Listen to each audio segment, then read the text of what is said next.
that a new subscriber? Welcome. Wow! 52 subs of mana on the wall. 52 subs of mana. Take one down, pass it around. 53 subs of mana. Oh my goodness. Chrono, thank you so much. I just had to pop out of the muted zone so that I could say thank you. Chrono coming on in 3 nights in a row indeed. And Spookly, welcome. And Mary Martin sounds good. And Twitchy Berry is here with me in chat, but muted at the moment. And that's what I'm going to do to myself again. Pop.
Hey, everyone, and welcome. I'm your friend, Art of Mana, and let's dive into this 888th stream pizza party. Let's get the hype in the house. We've got a whole bunch of great people here, and as pointed out by Chronolock, yes, 3 days of Mana streams in a row. Can you believe it? Not I. Not I. But we've got the fantastic, the phenomenal Memory Martin coming on in, who wants to share something in a moment. And Chrono and Twitchy Berry, who is actually down here on hype. I love that hype emote, Metroid. We've got Spook Lee and Metroid. Lovely to see the both of you. And GarPG. So many people on tonight. 888 hype here in area code now. Premium number. And thank you all for making it. So, as you can see in the corner down there, we've got ourselves a guest of Mana, and therefore, I am going to unmute our guest. You are live on the air. Twitchy Berry, would you like to introduce yourself? Hi, it's Twitchy Berry. Yeah, I'm glad to be joining Mana again. I'm from up in Canada, and I enjoy watching his streams whenever I can. If you do hear some crying in the background, I think my 1-year-old daughter has just woken up from a little nap, so we're trying to get her settled again here. But looking forward to having some fun with turtles today. Yes. Indeed, I am excited. I am thrilled. Nay, thrilled. I am really looking forward to this. I have not played the new DLC in Shredder's Revenge. I believe you said you haven't really either, right?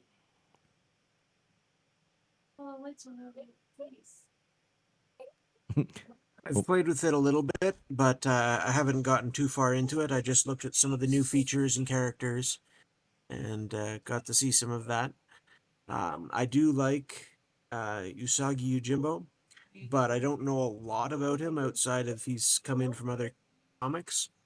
And the other character, I read some backstory on her. Sounds like an interesting character, but not one I had any exposure to before. Yeah, I really don't I know these characters. They're definitely deep cut characters. Well, maybe not deep cut characters, but if you're just sort of a casual fan or like me, someone who enjoys the Turtles, but mostly from the arcade experience, you're probably gonna come in and go, "Huh? Who is this again?" Apparently, there is some news now. I have to say, Memory Martin, share the news. I did catch wind of a little something from Twitchy Berry. I wonder if what you want to share is related. I don't know much about it, but Memory Martin, feel free. And then if it if it's something I should look at, hint hint, I will perhaps with Barry's approval begin the stream with aforementioned look. Yes, Memory Martin. This is what Twitchy Berry told me. There's a new Mana game coming next year. All right. Okay, I heard from a few sources that there was a new, not patent, but was it copyright? Whatever. There was um, a, a name that was registered, and it alluded to the potential of a new entry in the Seiken Densetsu series, Visions of Mana indeed. Now, there had been reports that Square Enix was working on a new entry in the series for consoles for some time. I don't know anything else beyond that. This is literally all the information I know until Barry told me just before the stream, "Hey, Mana, there was an announcement. You should maybe check it out." So, I mean, Barry, is it all right if we watch this? Is that okay? Oh yeah, it sounds good. I was enjoying seeing some of the announcements and the at the Game Awards there earlier today. I was quite pleased to see some games I'd been enjoying this year, like Pikmin 4, actually won some stuff, so that was good. Oh, that is good. No, that's great news. Oh, very good, Memory Martin. Very good. All right. Well, what I'm gonna do then is I'm gonna go ahead and pull this up on the other computer here, so that we can get this loaded and hopefully watch it. All right. So you said you sent this here. Let's see. It's gonna take me but a moment. All right. I am so excited about this, by the way. I don't know if this is going to be, great or not, but we'll find out. By the way, anyway, I'm curious to know about audio. We are dealing with a little bit of an issue that Twitchy Berry does not have a working headset. So you might hear a little echo. Is it distracting? That's kind of the big question I have. Or is it something that is so minor you can't really hear? If you need to mute me, just go ahead. I understand I've got background noise and other issues here, and it's not an ideal setup. I really need to find a new headset and things. So, All right, no worries. I probably will mute during the watching of this. It's only a minute 30, so shouldn't really be too big of a deal. Let me go ahead and set this in here. Deactivate that. Activate this. All right. So, friends, I'm so excited. You can barely hear it, Memory Martin says, so it's not an issue. let's go ahead and actually, I suppose first of all, I'm gonna put in here. This is like a special event for me. Special event category, hype, boom, and I'm gonna go ahead and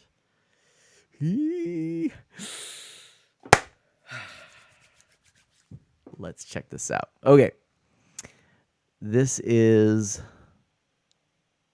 the trailer. I'm excited. Okay, actually, let's do one thing. Let's go here. Subtitles in French? Why not? No, let's do subtitles off. Let's do 1080 60 works. Let's make sure the audio's up. Okay. All right, I'm so excited. I'm so excited. I'm so excited. I'm so excited. I'm so excited. Are we ready? Are we ready? I'm ready. Are you ready? I don't know if I'm ready. Let's go!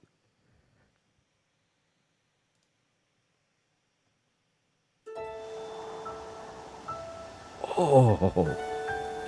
Oh, snap, look at those piggies! Okay, wow. Oh, yeah. Okay. Oh. Oh. Well done. Well done, Square Enix. This does not look like a budget title. Oh, so many elements really look like classic Seiken Densetsu. That looks like Randy's hair. Oh, yeah. Okay. Oh, that's gorgeous. Oh, this gives me strong Secret of Mana and Dawn of Mana vibes. In fact, actually, if this is anything like Dawn of Mana... Oh, that looks so cool. The magic.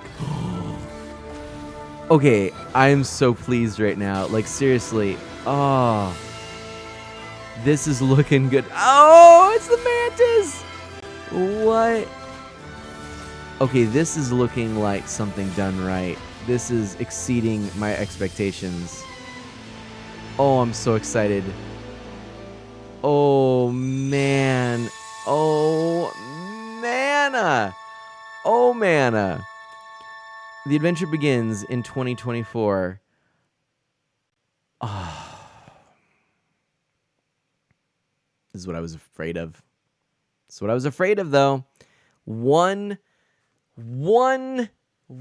thing that's missing, and that is the Switch. Ah, darn. Barry. I'd give it time. Yeah, It may show up on Switch eventually, or it may be for other things if other things are in the works. yeah, like the sequel to the Switch. Is that what you're thinking? Perhaps. You never know. Anyway, Well, the series. So, I mean, I agree with you. The art looks amazing. I don't know much about the series, so I can't really say Okay. much beyond that. But it does look very nice. this series is interesting. Metroid says we had Trials of Mana, so I won't be surprised if we get Visions. But here's the thing: not every game in this franchise gets an expected release. For example, there are two games that I still don't understand why they never got ported to the Switch. The first is Adventures of Mana, which is on mobile and on the PlayStation Vita, and the remake of Secret of Mana, which, granted, I'm kind of among the folks that wasn't super thrilled with it. I didn't think it was an exceptional, looking game. It felt very budget title-y, but that game would make so much sense to be on the Switch. And it has some weird DLC that it was very, very specific, and which is very hard to get. And it just seems like they could just make like a final version, complete version, and put it on the Switch and be happy with it. But honestly, we get a lot of really strange things happening in the Mana franchise. So Barry, you said you're not super familiar with the franchise. What do you know about it?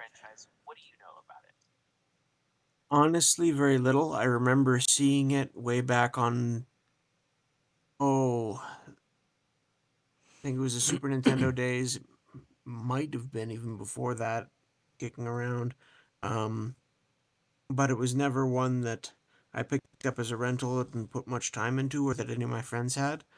So I saw the odd, article in a, Nintendo magazine about it or something, but I didn't delve too deeply into it. So I think we picked up one of the games was in a collection, either on the SNES Mini or something, Mhm. and so I may have seen my kids dabbling with it or something. Sure. But again, I've never actually played through any of the games, um, at all to any Okay. significant amount.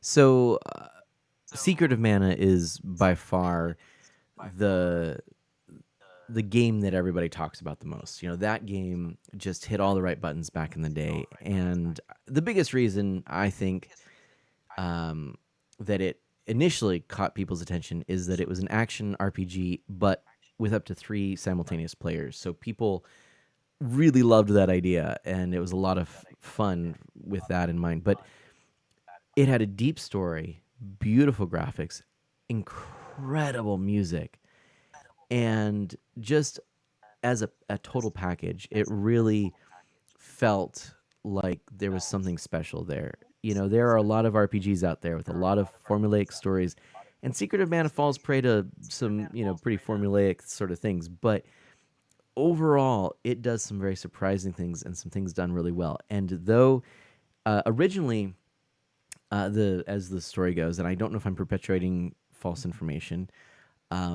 but it seems not only plausible, but people have done some digging and found things to sort of suggest that this is indeed legit. It seems like this game was originally intended for the Sony or the Nintendo PlayStation add-on, the CD add-on. So this was going to be a much bigger, much larger adventure, and a lot got cut. But I actually think that may have actually helped this game, because I think that it was a happy accident that some of its flaws actually ended up being strengths. Okay, that's the game most people are familiar with. But and as I continue Okay. talking here, I'm gonna go over and show. We're gonna just watch that trailer in the background here. Um, the first game actually was on Game Boy, and it was called Final Fantasy Adventure. And it was a very capable action RPG on the system, and and later for mobile and PlayStation Vita remade, and that's actually a pretty fun game. But it was a black and white adventure. It was borrowing some elements from Final Fantasy to help it sell over here, but in Japan it was called Seiken Densetsu: Legend of the Holy Sword, and that's what actually lent Secret of Mana the name Seiken Densetsu 2 in Japan. Seiken Densetsu 3 then was a Japanese-only release that borrowed much of Secret of Mana, but with brand new characters, and many people will say refinements all around, many more playable characters as well. I still think Secret of Mana is a game I enjoy more, but I certainly can understand people appreciating what is now known as Trials of Mana, Seiken Densetsu 3, to a great extent. So that game eventually got a remake, which is Trials of Mana. That's the most recent game. Both 2 and 3 then were released in Japan, and they were released on the Super Famicom. Then there was a long period of nothing. I will absolutely 100% agree with that. 100%. They are vastly different games in vastly different styles and things like that. Gar says, we're going to switch over here. Gar says that Trials and Second Densetsu 3 will always be different versions to me. And I would agree. And I think the superior one, from my preference, is the Super Nintendo version, despite Trials being really beautiful. And it did. Oh, I guess I should say there's a couple. This is also interesting. It never got a U.S. release on the Super Nintendo, but Seiken Densetsu 3 did actually come to the West in the Collection of Mana as the Trials of Mana, and it got an official English translation, and then later the remake came out. So that that can The get a little style of bit. it reminds me quite heavily of a game called Faxanadu that I think I remember on the Oh yeah, NES, and I think that might be what some of my early confusion is about. I might be getting them muddled. it just so happens that I've got Faxanadu right here. There we go. So yeah, I've got a copy Yeah, that a I lot of the need to clean early up. fantasy games sort of blended together in my mind to a certain extent. I can understand that. Maybe this might be part of the reason. Look at the very first thing on the story. Does that look familiar? It's like the mana tree. Yeah, Gargo's mana was just holding yeah. Fixanadu. What? Oh yeah, don't mind me. Yeah,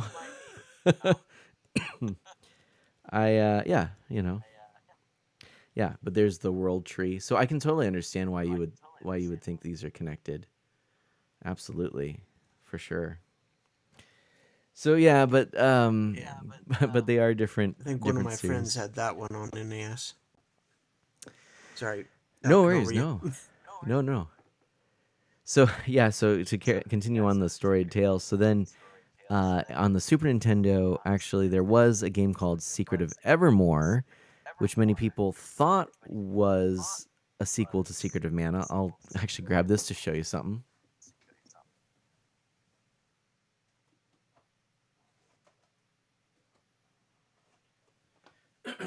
This might actually make a little more sense.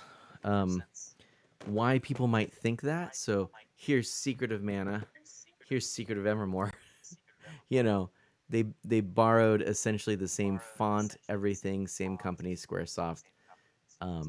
Very similar style, the action ring, so many things in those two games were similar, um, but it was not officially related.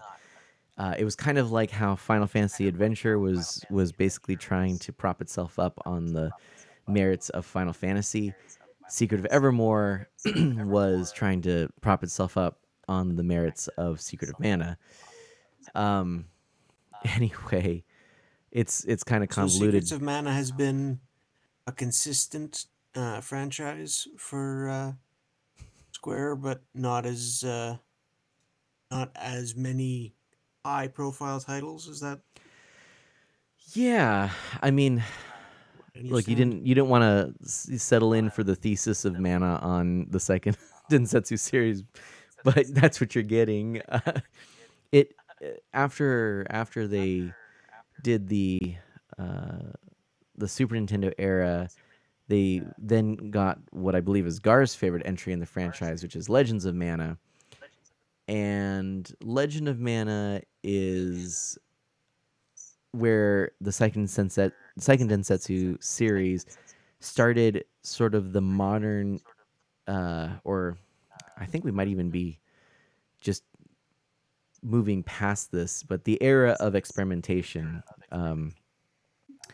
And they started to outsource some of the development for the series and things like this, but they also started to experiment with different designs and ideas. So it the second Densetsu series suddenly became more of a world in which different gaming experiences could take place rather than a cohesive sort of um, game style and story.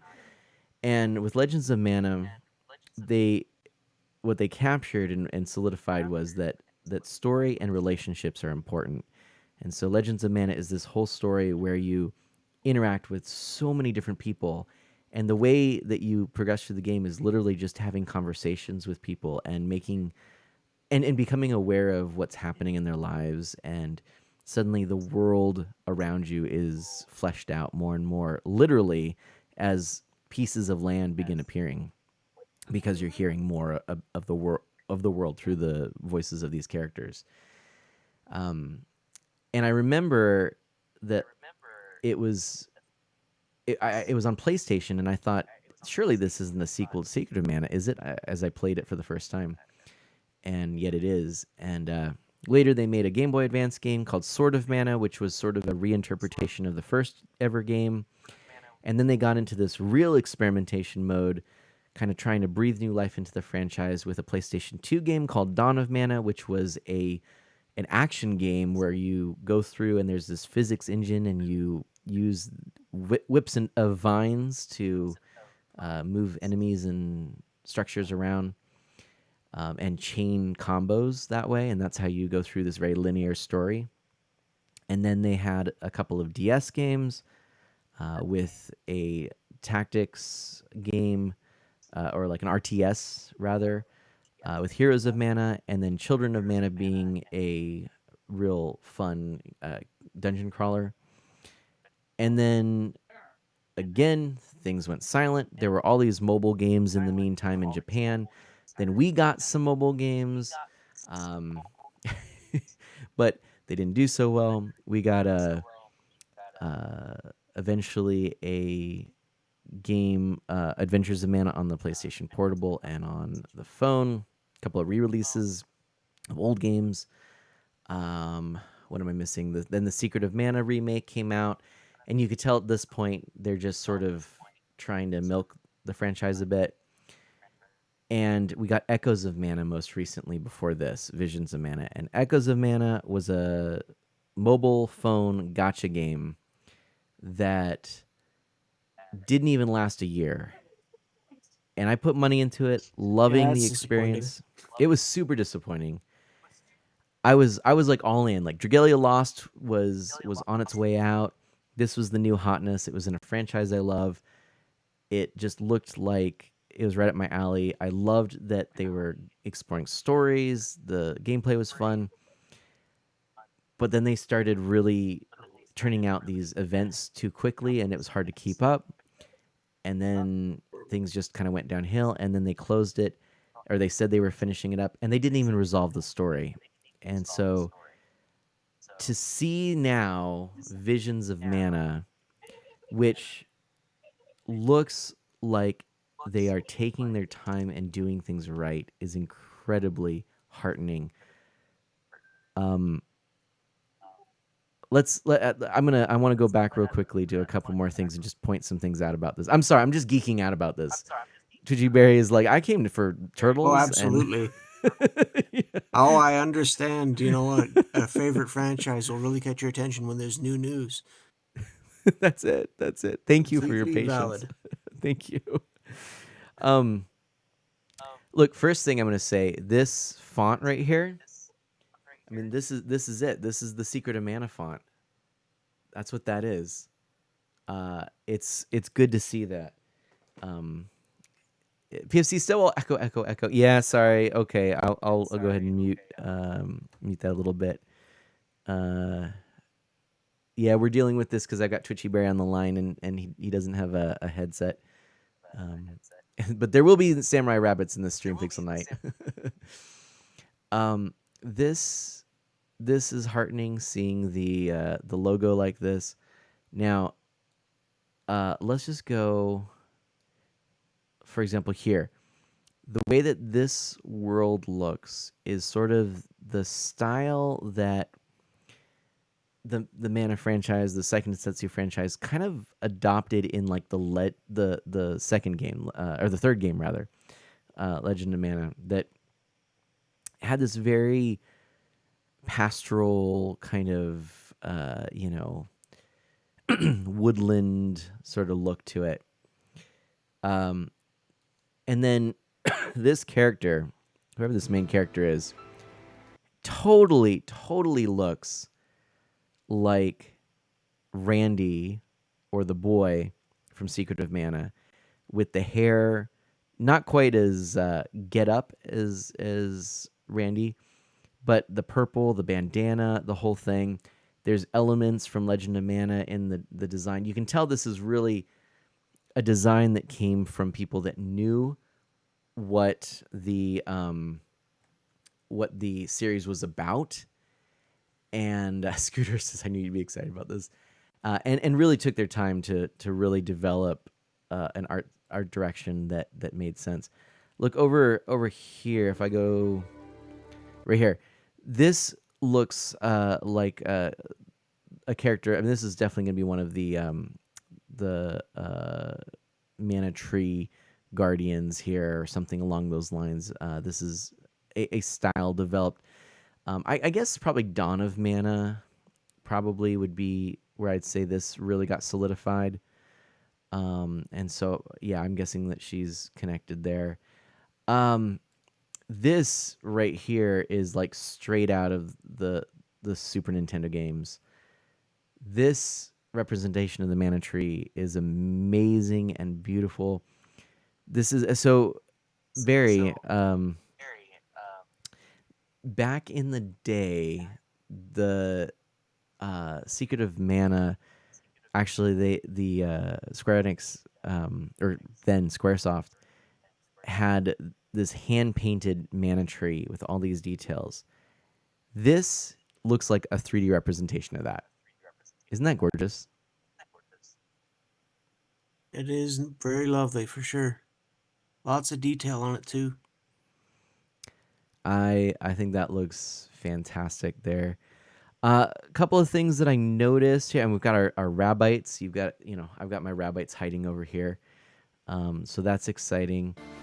Over here, some mush booms.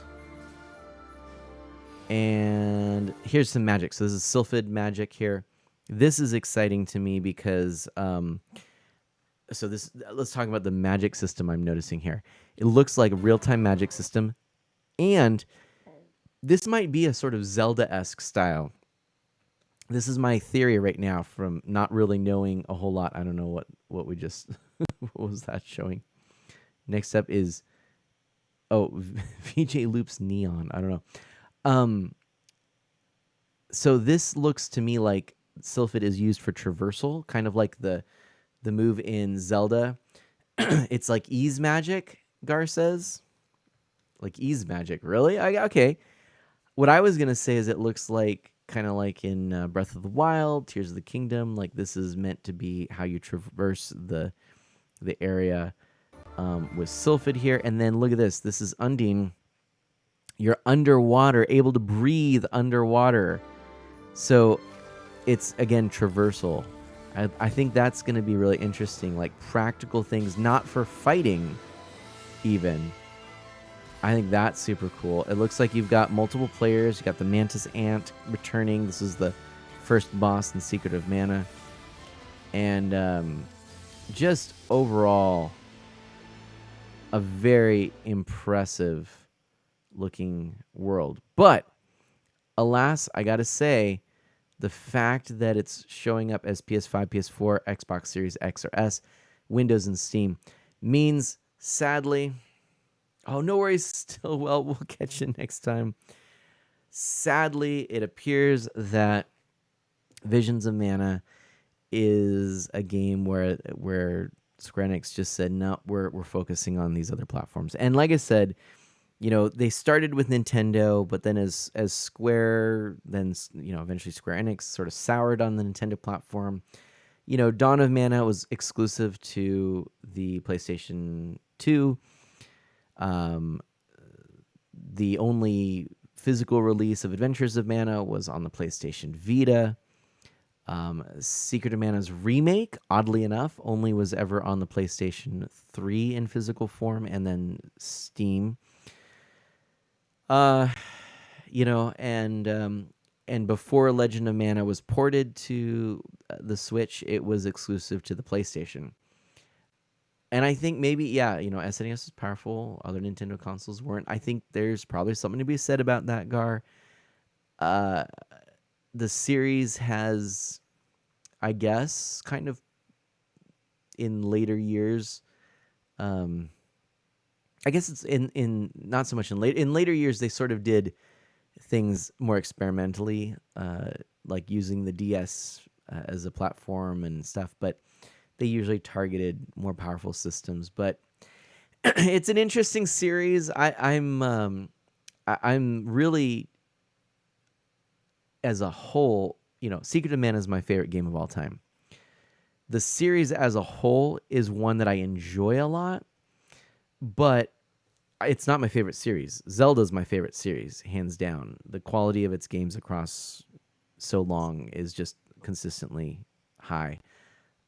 But there you go, Barry. One If thing I you want to noticed get into in this, a couple of scenes what's that? in that trailer, there was a couple of places where they had these sort of windmill, almost astrolab looking things in the background that looked rather interesting. I was wondering if they tended to play into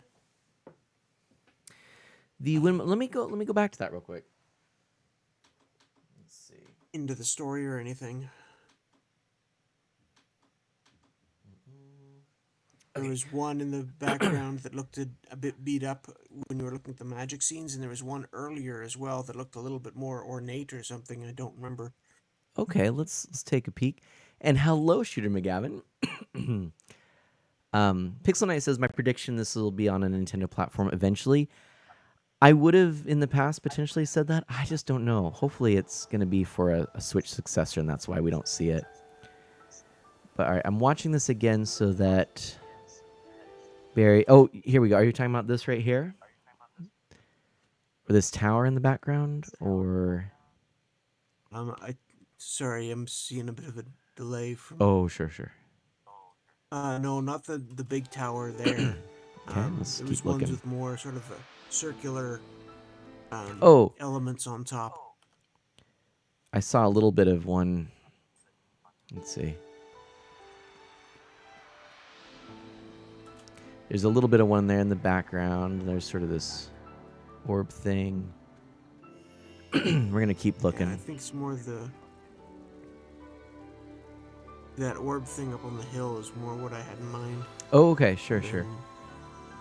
And then Let's during take a the look. magic scene, there was another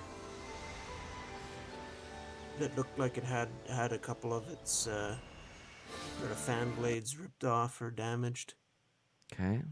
Looks like some ruins there. Definitely a different design from those previous two. One in the background and then the more spherical one. Some kind of spherical thing there, too.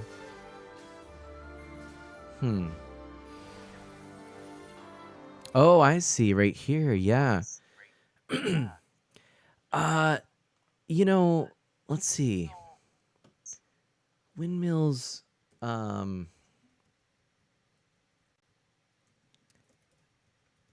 I mean, in my immediate mind, I'm trying to think if there's anything kind of related to this. Not necessarily. I don't know, Gar. Maybe I'm overlooking the obvious. I know you're familiar with the series as well. I would say that's probably a newer kind of thing, like maybe specific to this game. Real quickly, though, I do want to point out another thing. I love these little texture details, like these little lines on the character. It's got a really nice art style, especially when they zoomed in there. Yeah. Let's see if we can see anything else of interest here. Yeah, I mean, overall,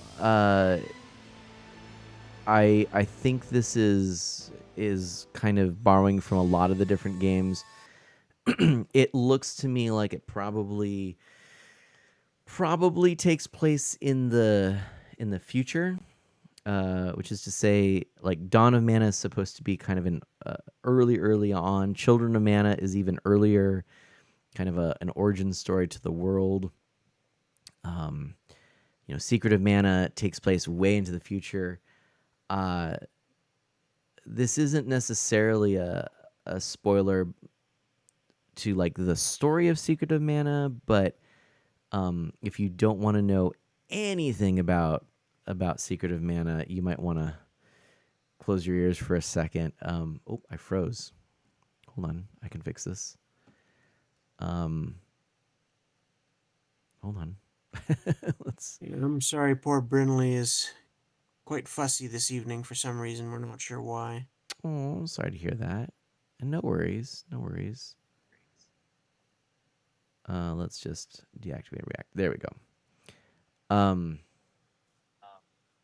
Well, Gar, I know, but as Barry said that he hadn't played it, I didn't want to ruin something. But so this isn't really a spoiler, like a major spoiler. But if you don't want to hear anything about it, just plug your ears for a second. So one of the elements of Secret of Mana, which I think is kind of interesting, is that the world is it takes place in sort of this post.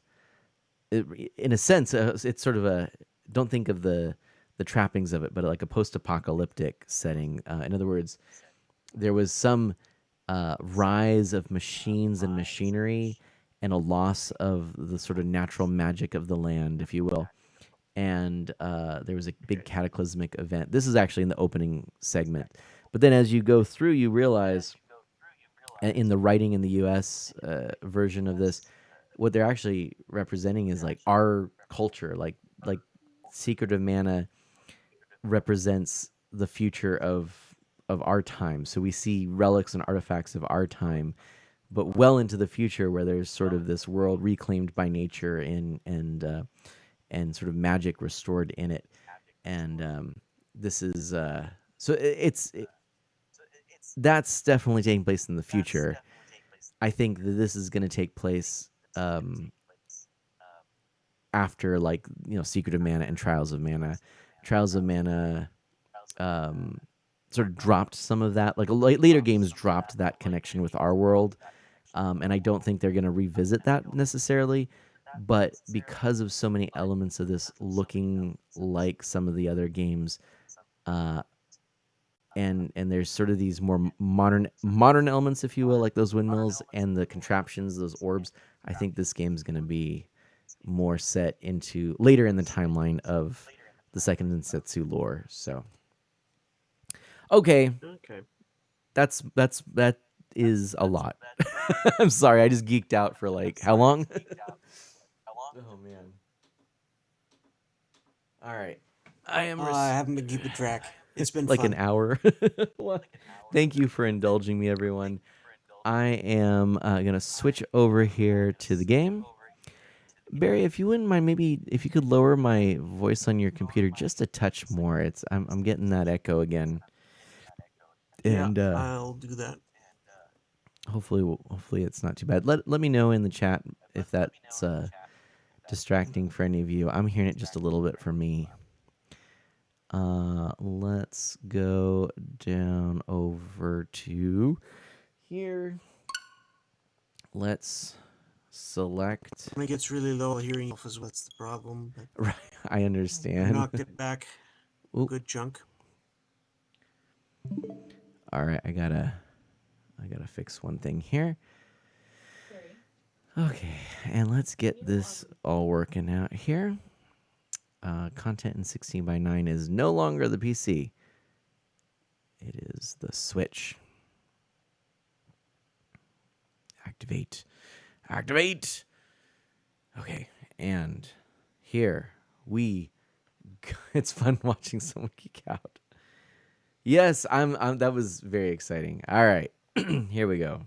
Let's get into some turtles. All right. Sorry, I've been cooking dinner. Gar says I haven't been here too much. No worries. My question was if you recall anything with regards to windmills in the second Densetsu series. All right. We got .emu. All right. I've got my game coming up here, Barry.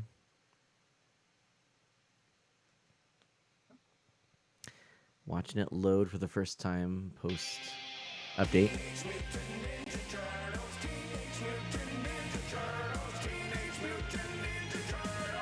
This looks the same.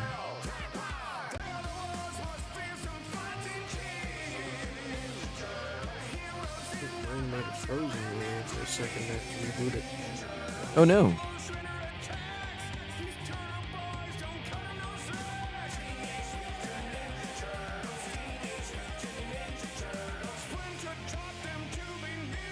I love the introduction in this game, though. They did a really good job with that.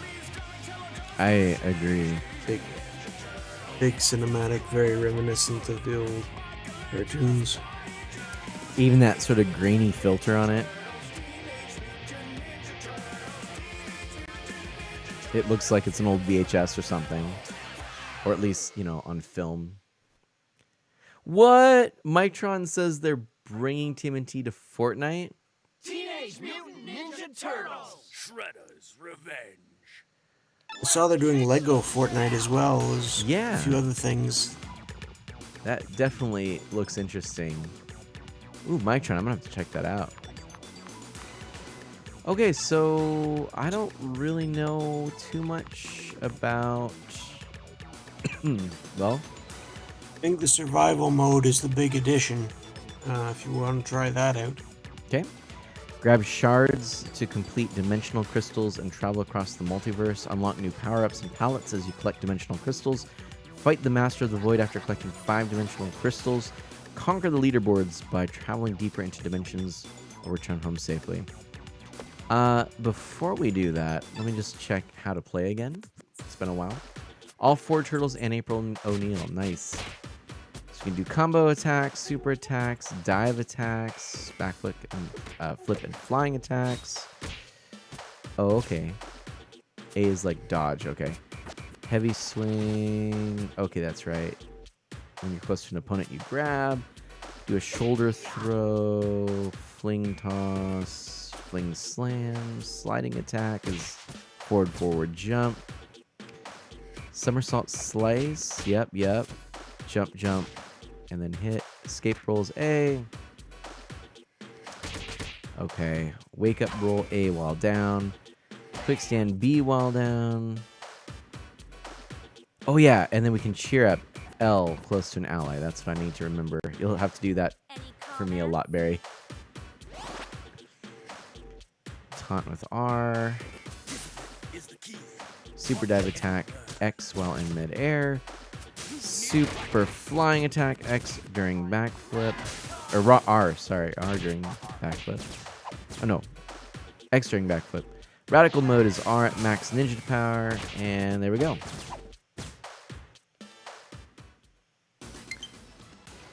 Invite from Barry.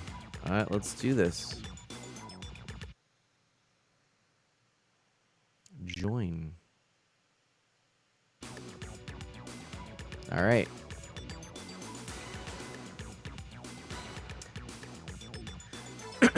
So Pixel Knight says, here's a fun fact. The Karai. Want to share the party code in case someone wants to join? Oh, sure. How do we do that? I've got it at the bottom of my screen here. I'll just put it in your chat. Perfect. What is Karai?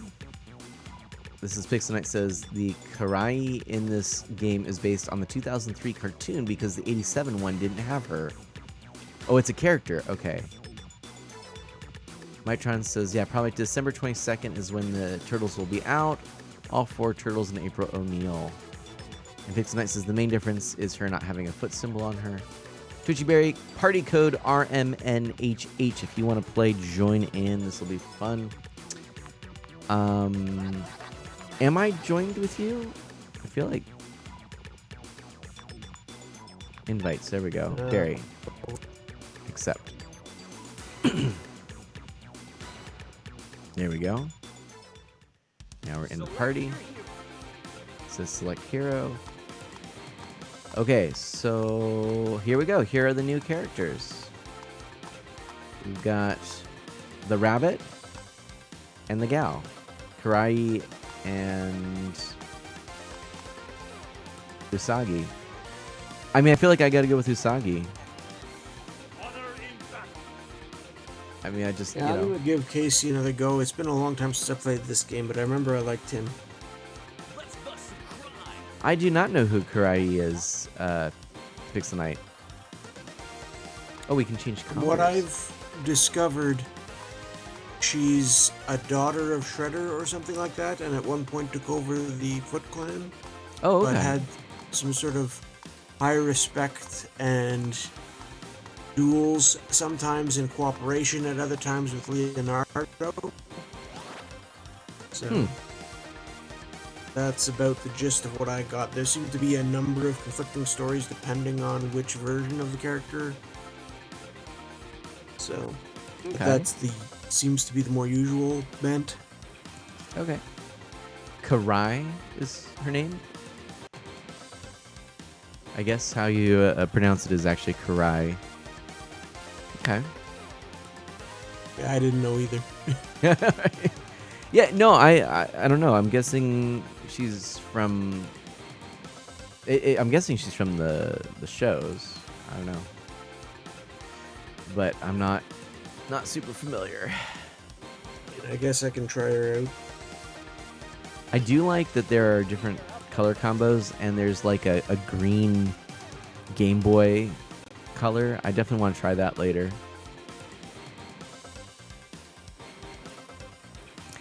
Yes, one thing I should probably look at real quickly. What character... Oh, none of my characters are leveled up on this mode. I see, that's why. Or maybe it's because I'm on your version. I don't know. I'm not sure how it works. No, it's a different counter for this mode for sure. Okay. You gotta get crystals and stuff, and it's a little different. And yeah, it's a lot easier because it's basically... I think even in the survival you can still help revive people and stuff, but it's... I didn't get far trying it on my own, I'll put it that way. With other people around to help, it might be a bit easier. But then again, it might not. Well, I don't know if any of you want to join in. Mictron, you're welcome to. I think you have the game. Scooter, if you're around and you want to, that'd be great. If anyone has this and want to hop in, that code is RMNHH. And just let us know. But otherwise, do you want to maybe get started there, Barry? Sure, I'll get it started. Ooh, you're going to do the Game Boy aesthetic. I like it. Look at us. I still can't get over Casey Jones and that pizza going through the slots in the mask. Oh, that's hilarious. That's funny. Oh, the neutrinos. Uh-oh, we're in pan-dimensional trouble. Oh my gosh.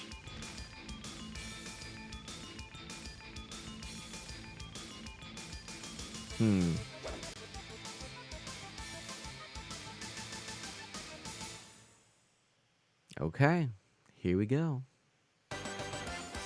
Traveling to Edo.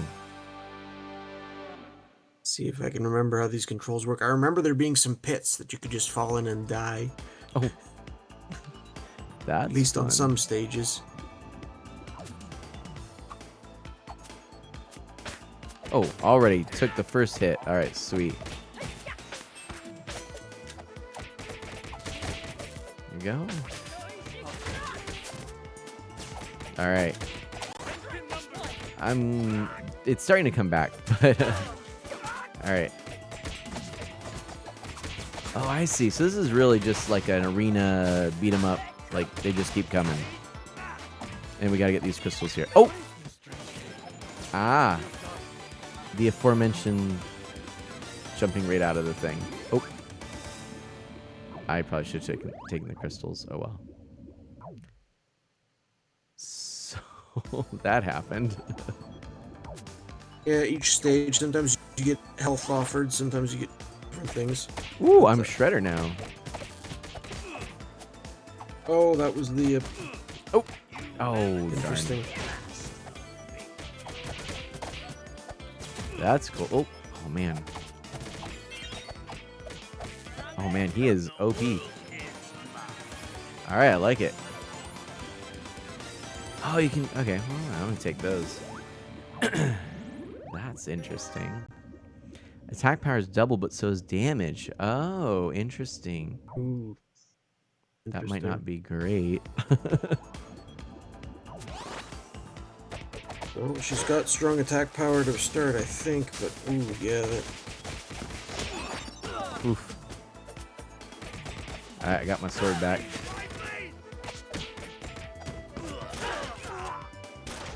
Ah. Oh, no. It's always Rocksteady, you know? Or no, wait. Is that Rocksteady? That's Rocksteady, right? Yeah, Bebop's the pig, right? That health looks very tempting. I probably should have gone with that. I went the crystals instead.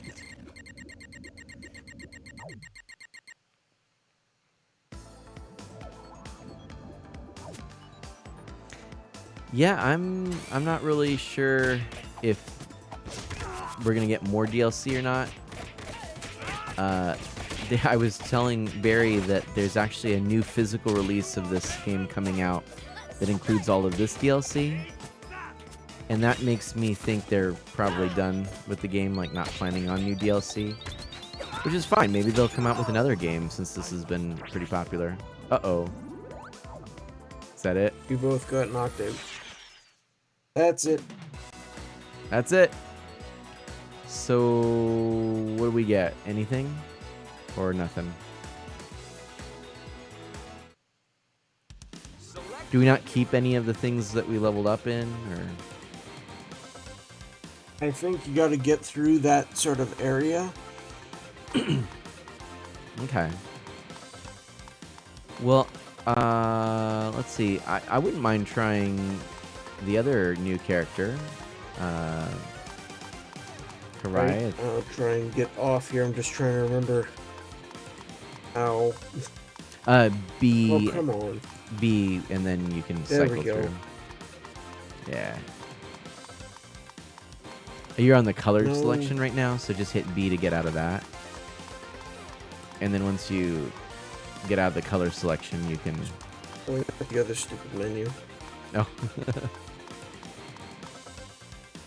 Might be Donnie.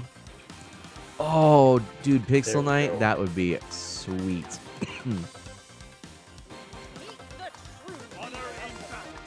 Ooh, there's quite a few options here for the look.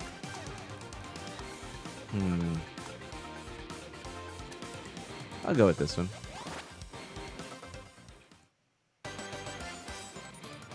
Oh, Shooter McGavin, thank you. It was a pretty good day. It was a very full day. A very full day. But I'm glad to be hanging out with my friend here, Berry, and playing some Turtles. This game it's really fun so far. Ooh. Ooh. Alright, she's got some moves. I like it. She's got like some electricity stuff that's going on. Ooh, yeah, okay. I think I might like her better than Usagi. Pixel Knight, I haven't yet read your trivia for today. I should have. I think it was about Usagi, right? Nice. What does this one do? I don't know. I'll grab it. Carrot seems like something you'd Pizza? want. Healthy living. Oh. Interesting. Okay.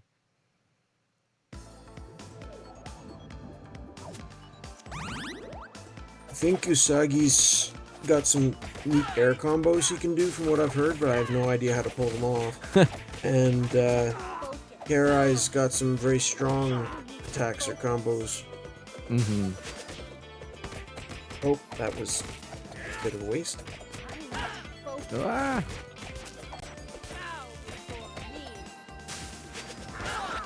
Oh, ow. Really? Oh, man. I just fell in. Really? Oh, man. This is just like the old arcade. There we go. All right. Yeah, I'll grab these. Bebop mutagen. Can we both take the same thing? Yep. That's handy. Almost forgot that purple bit on Karai's main outfit is silver in 2003. Other than that, and the foot symbol, it's pretty much the same costume. Gotcha. Oh. Ooh, that'd be handy. Which I probably wasted, but maybe not. Ouch. Oh no. I think that that went well. Is that bebop one gonna just stay there till one of us takes it? I don't know. If it does, I'll take it. Or I mean, unless you want to take it. But I'll Oh, take it. I've okay. never tried turning into a bad guy yet, so. okay. Oh no! I fell out again. Does that just do health or does it actually kill you? I haven't figured that out yet. You might have just done health. That'd be nice.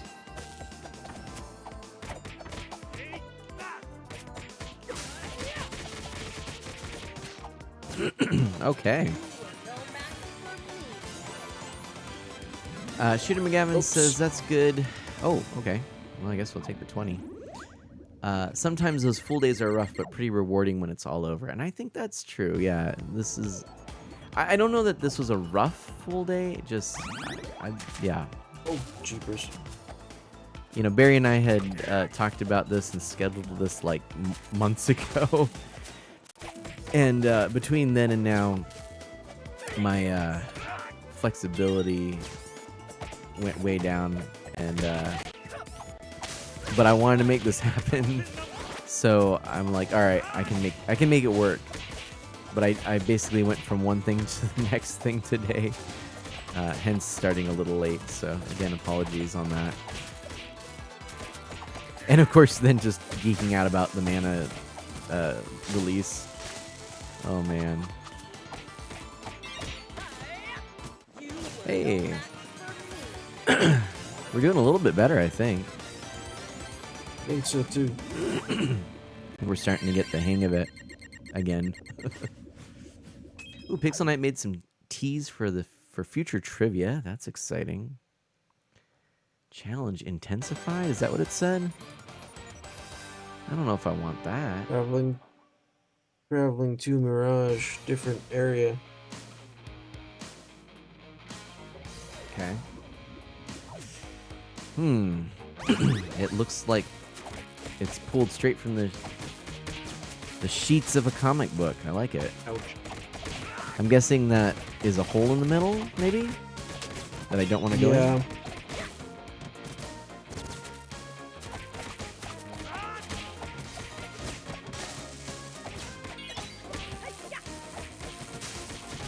Let's do this. Nice. So, in related news, I started playing through the Scott Pilgrim game, which is super fun. It is like the opposite of this in that it is a very slow brawler, but a very similar aesthetic. I like it a lot. Oh, I guess I'm gonna be this guy. If you like Scott Pilgrim as a story and franchise, I like the movie. I watched the recent Netflix special and thought it was pretty fun. Actually, I thought it did a great job of being a compliment to the other Scott Pilgrim content out there. I think you'd like the game, so definitely get it while it's still available.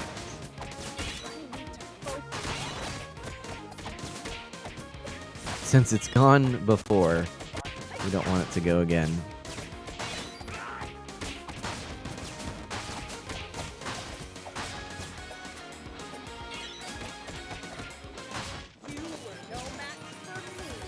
Seth, hey Mana, did you hear the news regarding Visions of Mana? If that's what you're referencing, I got to watch that at the start of the stream with all y'all, and it was a lot of fun. Yeah, it is the news, Seth. I'm so excited. I think that game looks great.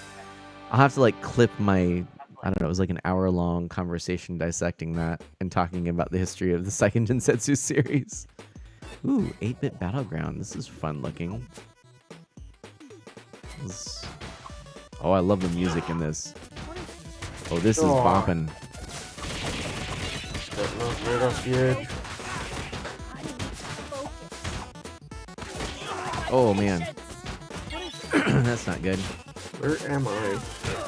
No, no, no, no. Oh, my gosh. You are down there, but oh man. Oh no! Yeah, I'm down. Oh no. Wait, can I? No, I was trying. I was so close. No. Too many Mausers. Too many Mausers. Ugh. Hey, but we got some stuff. But we got some gems this time. That's cool. Okay, so let's see. Level up, extra ninja power. Okay. Crystal progression. Not bad. Seth, do you have this game? Do you want to jump in? Anyone else, actually? We've got room for more.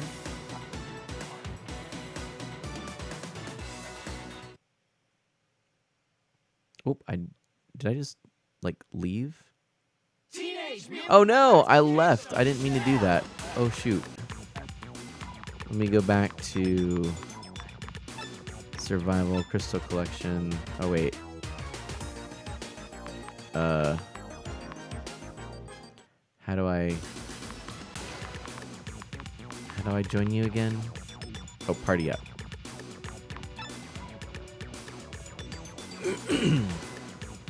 No games found. Uh-oh, Barry. Why don't you start one this time? You've probably got more people who might be here on your friends list than I do. I don't know about that, if but anyone's on who wants to join. Try. All right, create party.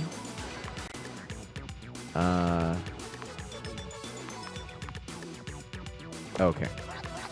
So the Survival Crystal Collection, and then party up, create party. No? I thought I selected a game mode. Okay, well, fine.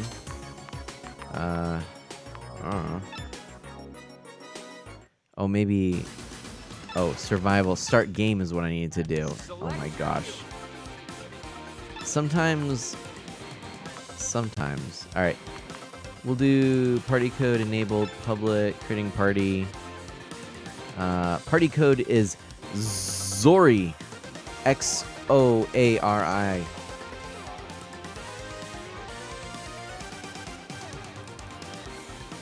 There we go. Taylor's joined in. I don't know who Taylor is. Try and join that way. X.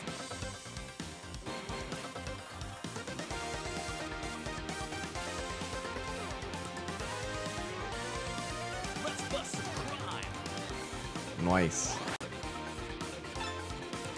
Oh, I thought this was Y for a second. 8-bit dad, yay! I guess I can do a invite to Barry.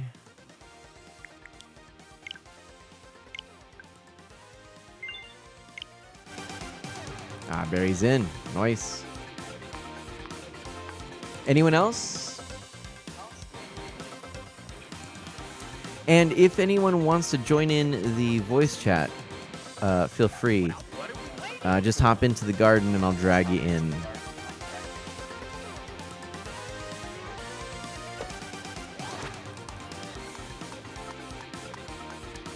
I think I'll go with April then. This is April O'Neil, reporting live. I gotta try the cool Game Boy aesthetic. I think that'll be fun.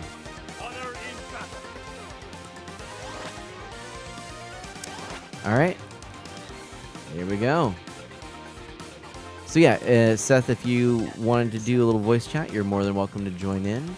Anyone else that wants to play, just let us know. Just hop on in. Again, that party code is XOARI. We've got 2 more slots available if you want to join in. I'm going to have a sip of water.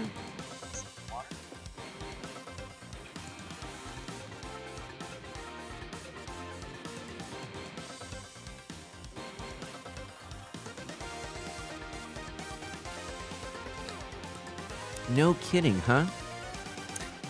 Apparently there was a cartoon of just that rabbit. All right, Seth. Yeah, let me drag you in here. Seth Haskell, in the house. How are you doing? Let's see. Oh, Seth is muted though, but that's okay. If you just wanted to listen, that's fine too. But you are more than welcome to chat as well. And Taylor just dropped out. Darn. Well, I guess it's the three of us, but all right. You have to allow the microphone. Hey, Seth. I do. Yeah, let me know if you're picking up any echo. We're starting.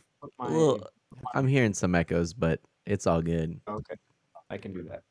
It also might be we've got a lot of echoing going on tonight. It's all good. I got a hot microphone. Hot. Seth, if we can get an exclamation mark SO shout out for Seth Haskell, I'd greatly appreciate that. We've got ourselves another fellow streamer, family friendly at that. Can't get any better. And go us. That's quick.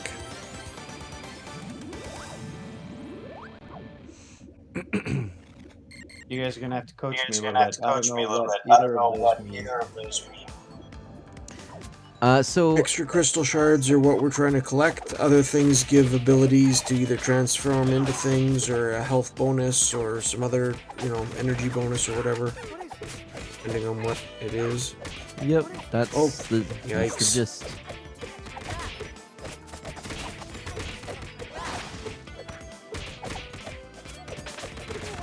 And then otherwise, I had to just refamiliarize myself with the combos and things here. I still am right now. Right now, kind of turning to button mashing a bit too to figure things out. Good old classic. I don't know what that. I don't know what this does. Infinite energy would have been nice. Is that what it is? Oh, The options quick enough. nice. All right. Ooh.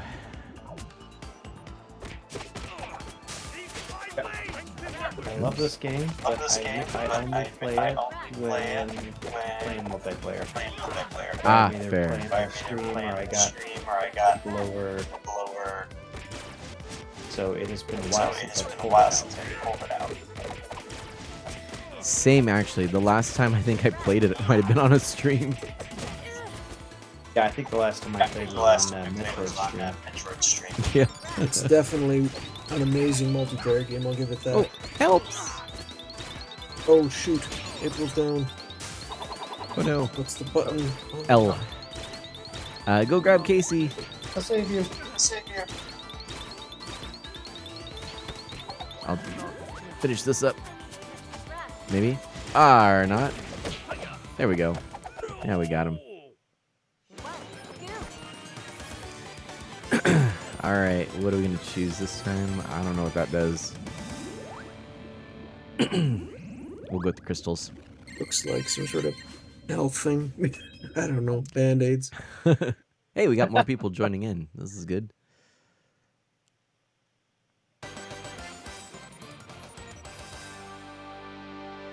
Traveling to Ancient Mirage. Is that a reference to the comic publisher? Oh, it could be. I'm guessing so. Because we're in a comic world. Ah, that's brilliant. Well, I am almost dead. I don't like that.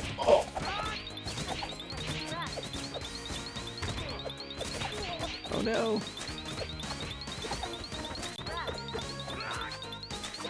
Ah! Swing your weapons, Casey. Take them out. That's okay.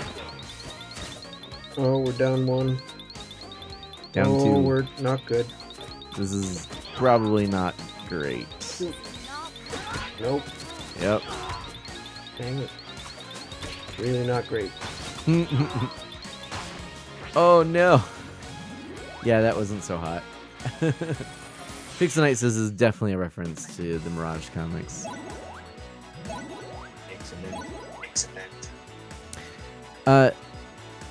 Barry, if you wouldn't mind lowering Seth's voice on Discord too, I'm getting some echo of his voice in there.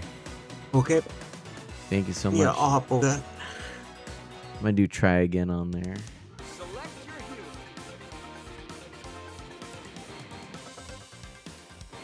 And let's see. I'm gonna go with.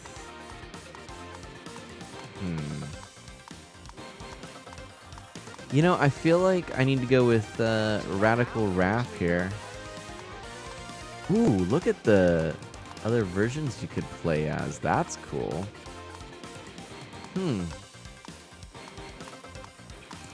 That's Yeah, really the only neat. one I could pick out was the Game Boy one. And Yeah. I think I had to rely on Pixel Knight for all the other references.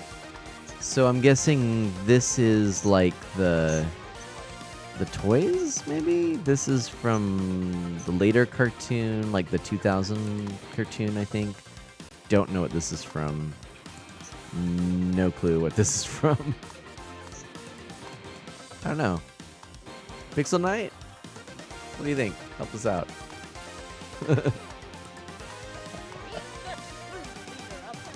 This looks pretty cool, though. I'm gonna go with this.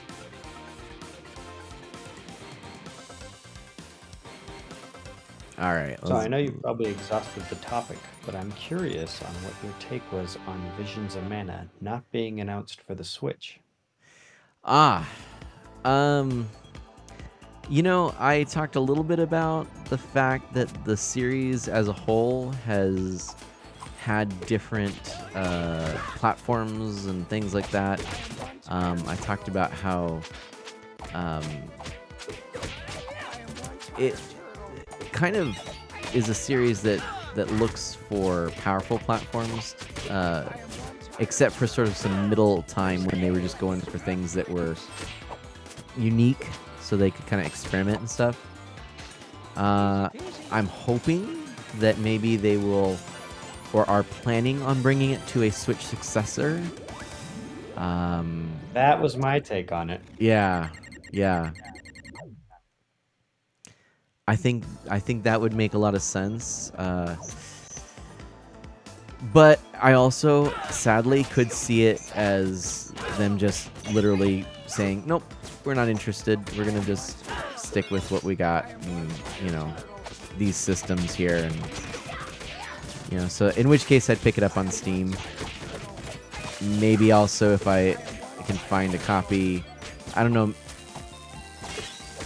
maybe a PS4 copy I might pick up because my brother-in-law has a PS4 and we could play it on his. And then I could just, you know, have a physical copy in my collection, but we'll see. Yeah, because they released all of the other remakes and collections on the Switch. So Yeah, except for Secret of Mana. The Secret of Mana 3D remake was not released on the Switch. oh, when was that? That was a long time ago. Yeah. That one was from PlayStation 3. I'm gonna have to double check the year. Or was it PlayStation 4, actually? No. That one, I think, was PlayStation 4. Yeah. Iron Rusty, hello! Here, I'll look it up real quick. Oh, the pizza. It was 2018. Yeah, it was, I was going to say, So it the wasn't Switch had been out that for a long ago. year. Well, that was fun. Yeah, I think that was a game that should have come out on the Switch. I don't know why it hasn't. Oh man, they just chucked me off the cliff here. What's up with that?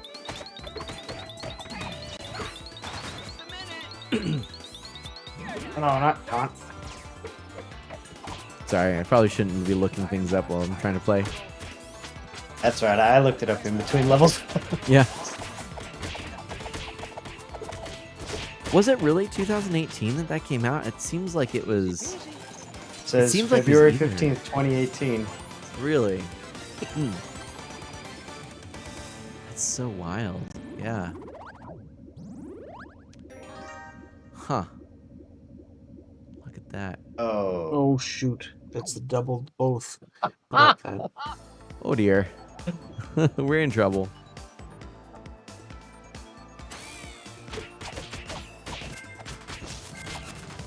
Yeek. Oh, the motorcycles. So I was very happy to hear Mana Sprout. We were talking about potentially getting rid of an arcade 1-up or 2, just for space reasons. And they are pretty big. They are. I admit, boy. I have one, but I don't think I can justify anymore. Just for that reason. So I completely sympathize with you considering. So we talked a little bit about it, and between Ms. Vanna and I, believe it or not, I was actually like, maybe I'd get rid of the Turtles one. Because I think the Star Wars one is the one that I most would want to keep. It's the one with, unique controls, and then Galaga and Galaxian is just kind of good, simple fun. I get a lot of enjoyment out of it. I can't feel a shredder.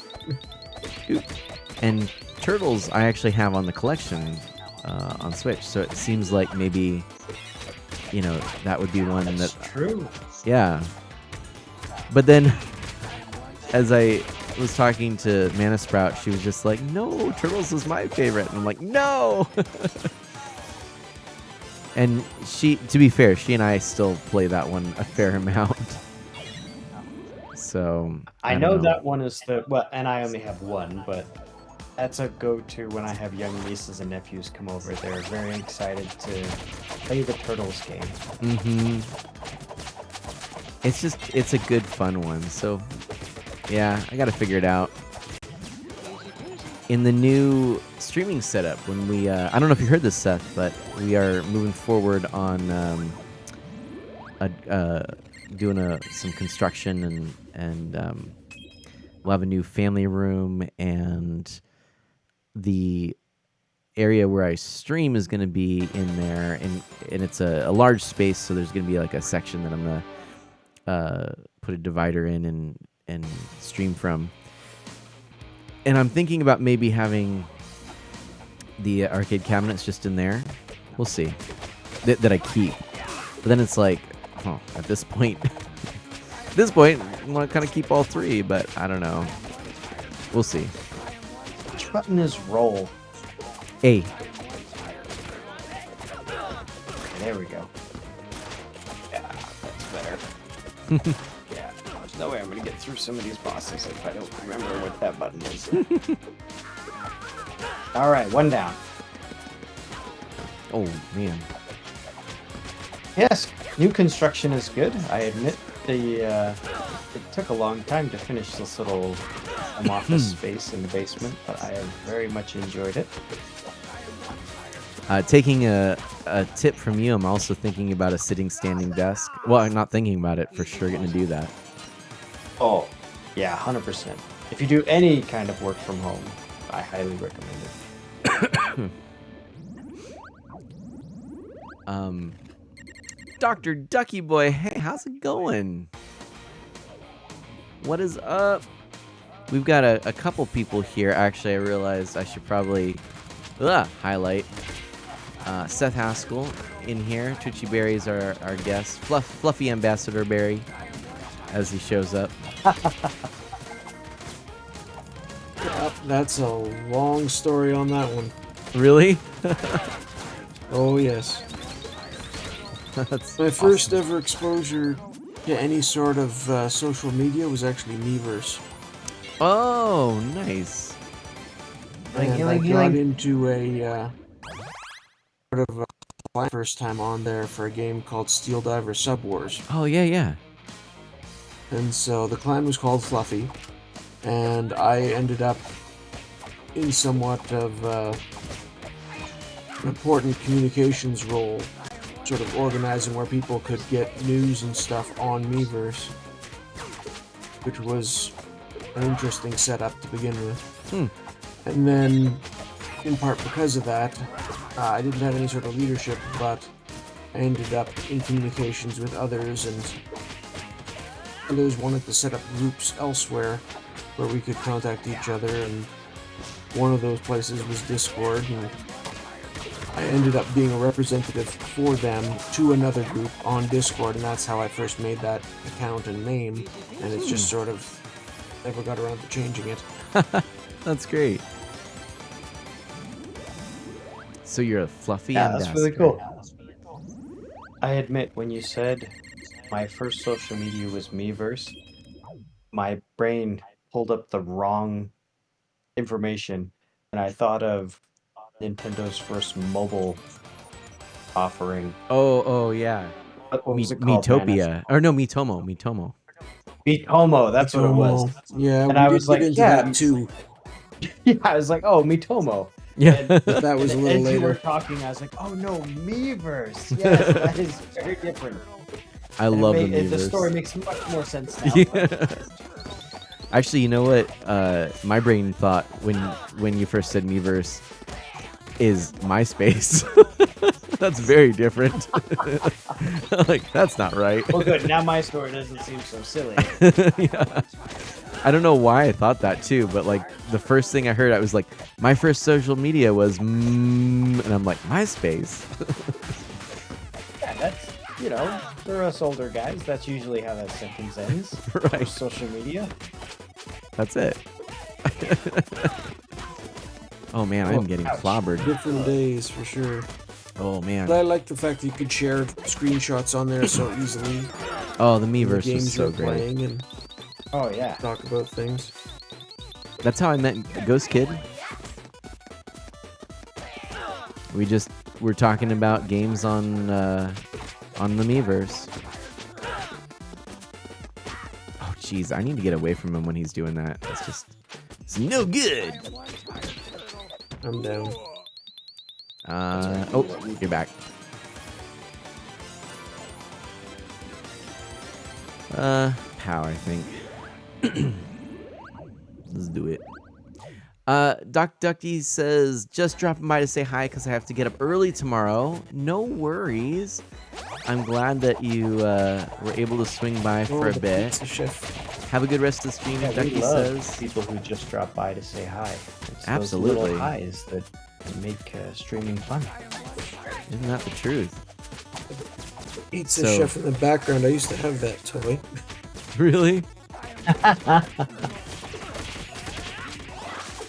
Yeek.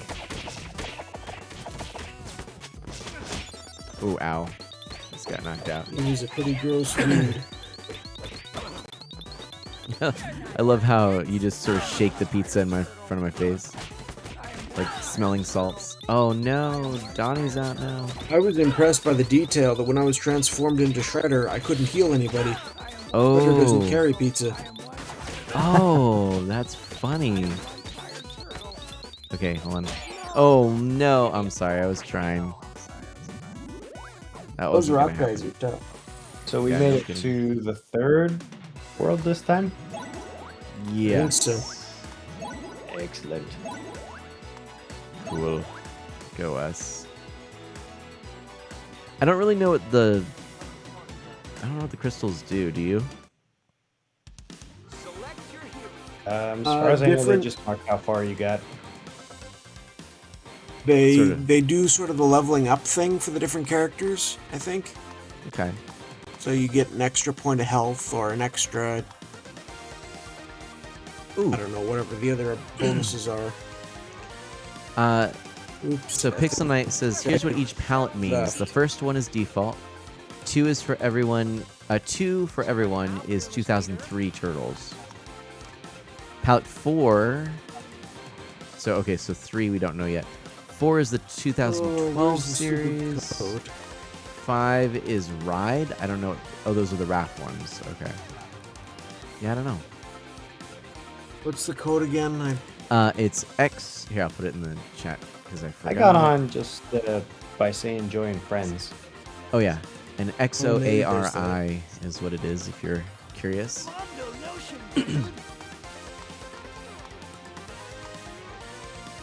I kind of feel like I was doing well with her. I'm gonna go back to her.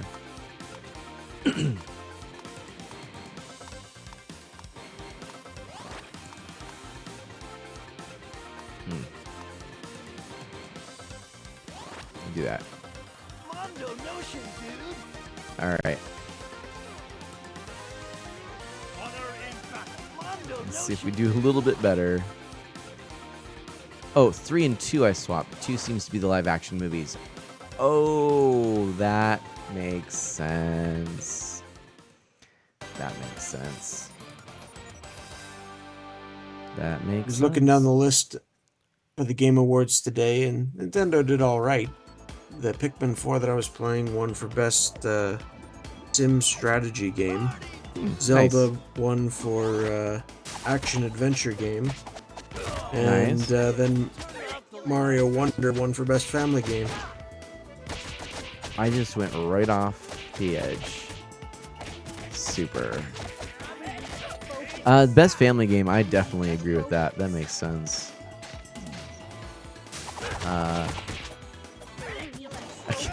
Doing so poorly. What what won best game overall?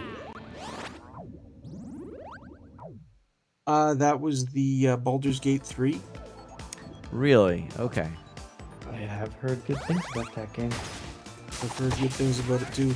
It was, I remember playing Baldur's Gate, the first one. My brother got into Baldur's Gate 2. But I never got very far even in 1. I just replayed the first sort of couple sections over and over. I had fun customizing characters, that's the main thing I remember. And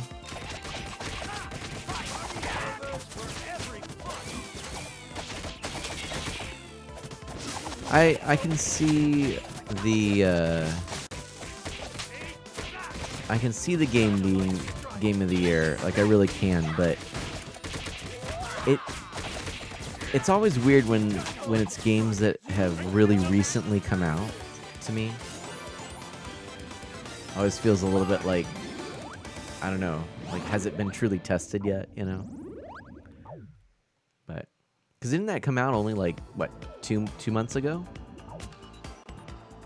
I think something like that, yeah.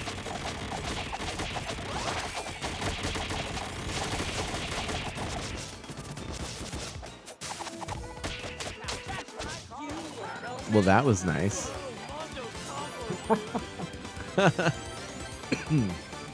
We didn't do so bad.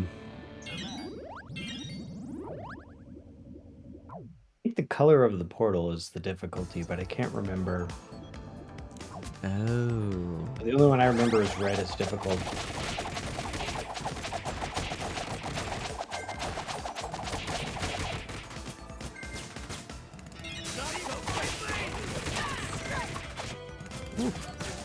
Oh boy.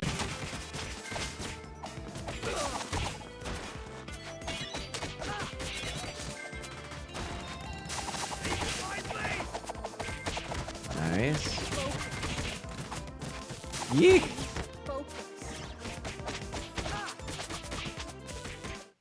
Awesome. Wow, we really did well on that one. Yeah, Lisa's doing a great job carrying us. Yeah. Thanks, Lisa.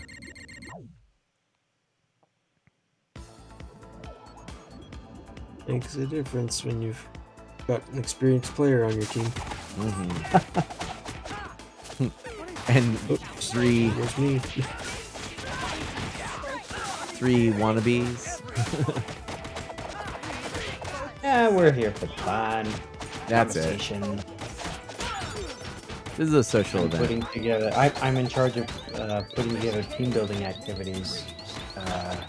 As my job has decided. Oh, you know, everyone has to come back into the office, and nobody was very happy about that. And so I started bringing board games in. I was like, all right, let's play some games at lunch. Let's try to make the best of it. Nice. And so after a while, the higher ups were like, oh, is that something that you're all right with doing, Seth? Would you put together some team building activities if we gave you a budget? And I was like, sure. So the first one is just me and another coworker are going to bring in our Switch systems, and we're just going to set up a little arcade That's awesome. and then get some pizza and play some games. So That's really cool. Is that something that you do like just during the lunchtime or? Yeah, it started just, we should do something at lunch. Mm-hmm. Because, if we're all going to be here, we might as well make the most of it. Mm-hmm. And then it just kind of went from there. Yeah, it makes sense. So this will be the first time we get together and have an organized activity, and so we'll see if it goes well. Nice. So I made a folder on my Switch that is, I just called it team building, and so it's every game that I own that I think would be fun to do with my coworkers, and this is one of the games in there. Nice. That is Nice. a good choice. You don't see a lot of 6-player multiplayers. At least I don't see a lot of them. I mean, you've got the obvious big ones like Mario Kart, but that's very competitive. And then you've got things like Smash. Animal Crossing where you can have up to 8, but that's a very sort of more social thing. And a hard one to set up, like on local, and yeah. Doesn't everyone need their own copy of the game for that one? Yeah. You can have Well- people come in, but yeah, it's more meant to be. It's weird. I even forget how it works, because you can have a certain number one way and a certain number another way. I think you're limited to like 4 local maybe and more online. I don't remember. I remember Game Boy Advance games doing that. They Mm. had some modes that everyone had to have a copy of the game, and there were other modes where one person had to have the game, and as long as everyone was linked to that person with a link cable, then you could play some games with them. Gotcha. Shooter McGavin asks if the garage building is going well, and it is. But I feel like we need to get a little bit more going on it quickly, because I'm getting nervous. And we are also securing some additional funding. And then Iron Rusty joined Advent of Code, a coding challenge for Advent. My computer is currently churning out a solution for the last while. That's fantastic. Oh, I pushed the wrong button. It is Advent. Advent is the season right before Christmas. It is sort of like if you've heard of Lent before Easter. It is kind of the preparation season, anticipating the celebration of the birth of Christ. So it's So what traditions are associated with Advent? one of the big ones is an Advent wreath. So there's 4 weeks of Advent, and the Advent wreath usually has 4 candles, 1 for each week. 3 are purple. The 3rd candle is actually pink, and that is for a particular reason. That 3rd Sunday in Advent is about joy, and so there's a different color, that bright pink, to denote the joy of Gaudete Sunday is the official name for it. So, like here in the Mana household, we have that wreath in our on our dining room table. Actually, our wreath is made of metal because that's the way we roll. It's a really nice inlaid with what do you call it? Like the resin, or not resin, but epoxy. I don't know. It's got like a glass kind of to it. And it's got a kind of Celtic knots, and then a lovely sort of poem about the light of Christ around it. And it's got 1 candle in the middle, so that when Christmas comes, so it's like a candle holder. It's got. I'll have to maybe post this on Discord or something, but it has 1 holder in the middle. And so when Christmas comes, you put a white candle in the center, and that becomes the new main candle, celebrating, Christmas. Yeah, that's interesting. It's usually Because I think more people are familiar with Lent. I For feel sure. like a lot of people, because Lent, from what I understand it, is where you set a goal of, okay, this is what I'm going to do during Lent for self-improvement. Mm-hmm. Am I close? Yeah, no, I mean that's it's thinking along the lines of the 40 days in the desert. Yeah, Yeah. I noticed a theme. A lot of people were like giving something up for Lent. Yeah. I don't know if that's what it is supposed to be, but that's kind of what I noticed was that, oh yes, I'm going to have a 40-day fast from, whatever, spending money on the credit card or, whatever it might be. Yeah. Embracing tradition in that part of it. But This- yeah, it sounds like Advent is just lesser known, because I admit when you read that Iron Rusty was doing a coding challenge for Advent, I was like, huh. For Really? Advent. Yeah, like what The only now? Advent the only context I had for Advent was the Advent calendar. Pixel Knight brought it up in the chat. And so I was Yeah. like, huh. That's And it absolutely makes where the sense. Advent If calendars this come is from. right before Christmas, then Yep. of course you get an Advent I remember calendar. the 4 weeks leading up to Christmas being the, hope, peace, joy, and I forget the other one. But then I remember there's a period, I guess it's technically the 12 days of Christmas, I'd guess, although I haven't really confirmed that. But after that, you've got Epiphany, Mm-hmm. and that's when the wise men are supposed to have come, so some people save their gifts till then. Mm-hmm. Yeah, a lot of people actually will take down their Christmas decorations at the Epiphany, which is,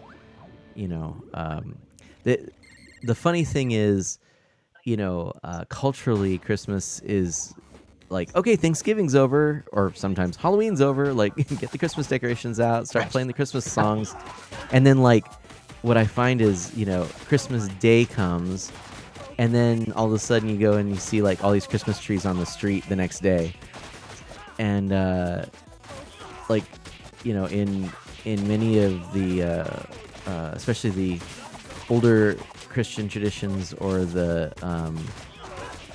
or a lot of the Christian traditions that are more liturgically minded, so like, and maybe looking at a liturgical calendar, like, this is where Christmas has just begun. Like, we've got a long old time that we're celebrating Christmas, so unfortunately, I'm often caught in this weird thing where everybody expects me to say Merry Christmas during Advent when it's not Christmas, and then after, when it is Christmas, if I say Merry Christmas, they look at me like I grew a third arm,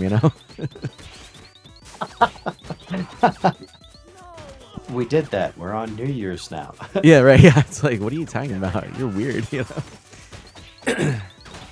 But no, I mean, whereas Lent, yeah, it's traditionally prayer, fasting, almsgiving, or somehow, making sure to give to the poor in some fashion, those in need.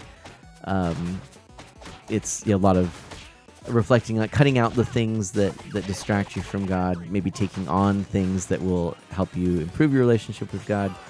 Advent is a very much more a how to put it, like maybe a reflective time.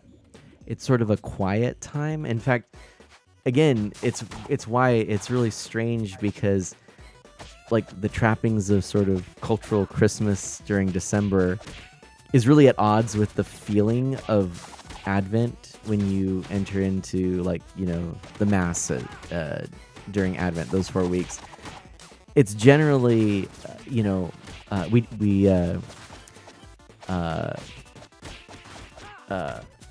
omit the Gloria, which is the, like the big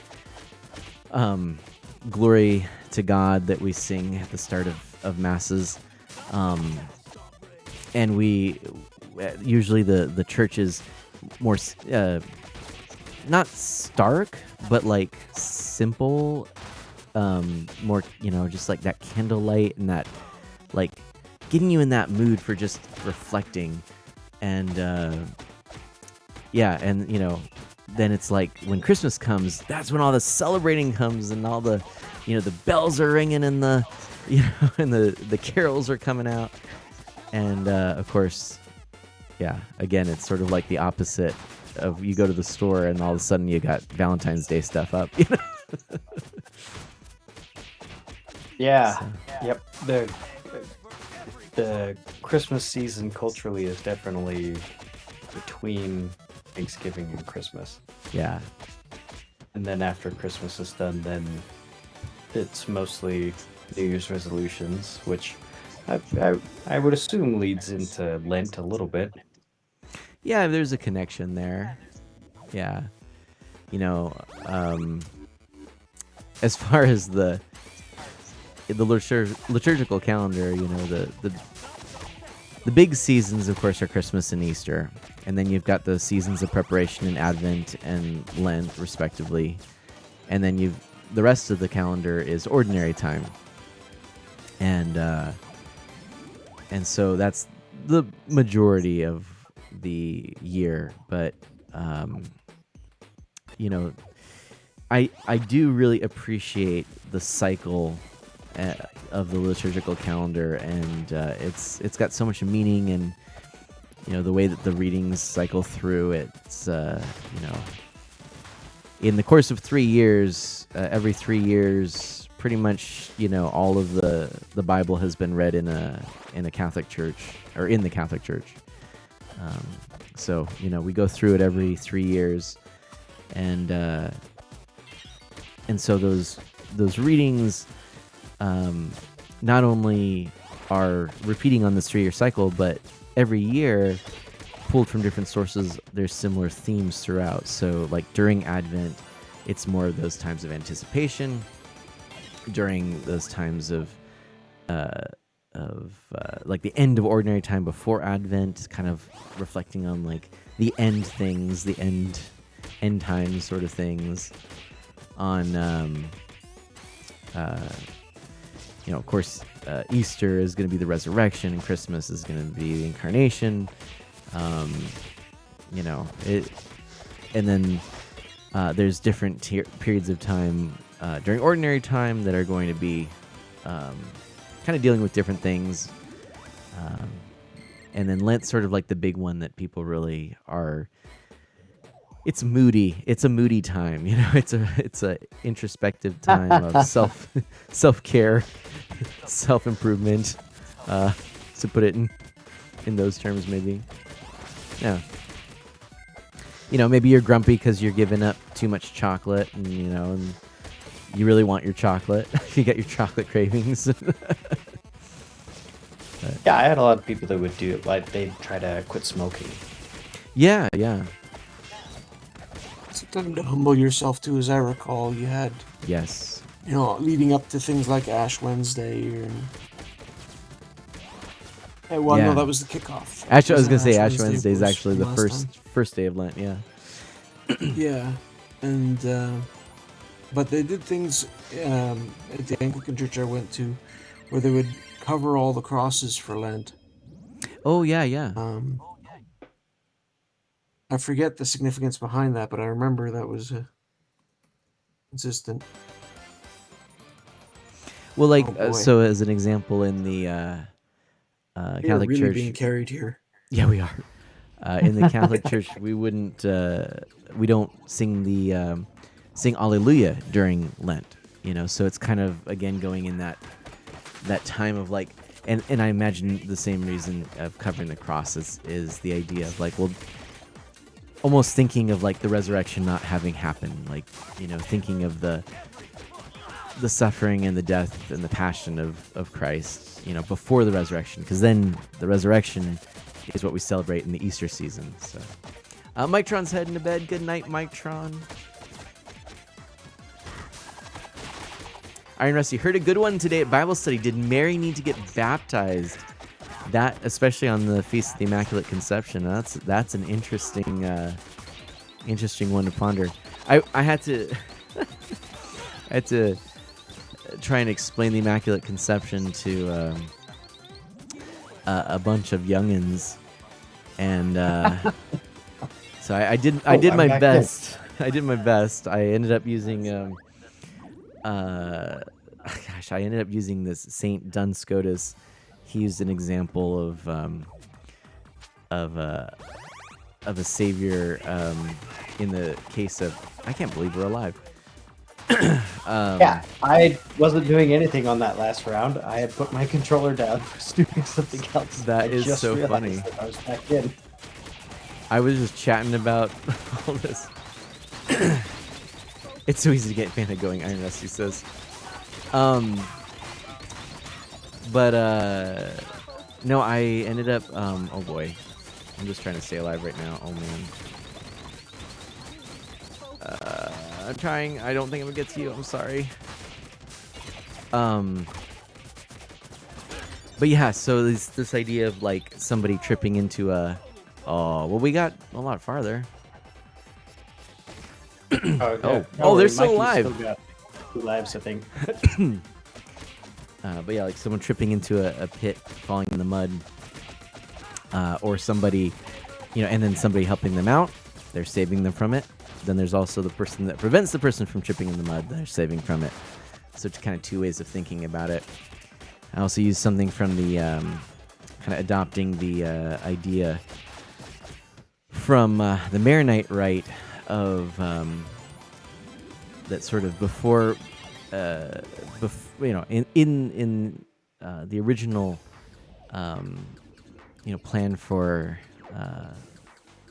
all of humanity. We have the cloak of glory of God that we wear, but we remove that when we choose to depart from God's will and to enter into sinfulness, and so baptism restores that cloak of glory. So kind of a couple of ways to think about it, but then I realized, I'm like, I just hope I don't get any good questions, because man, there are books and books written on this topic, and it is a tricky one.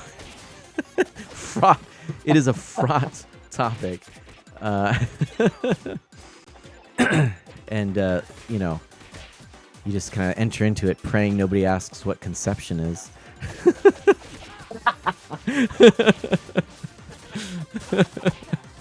You're like, go ask your parents. Yeah, go ask your mother. Yeah.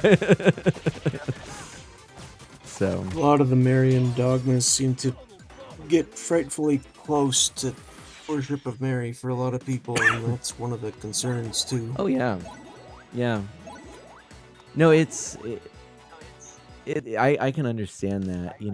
Ultimately though, the thing that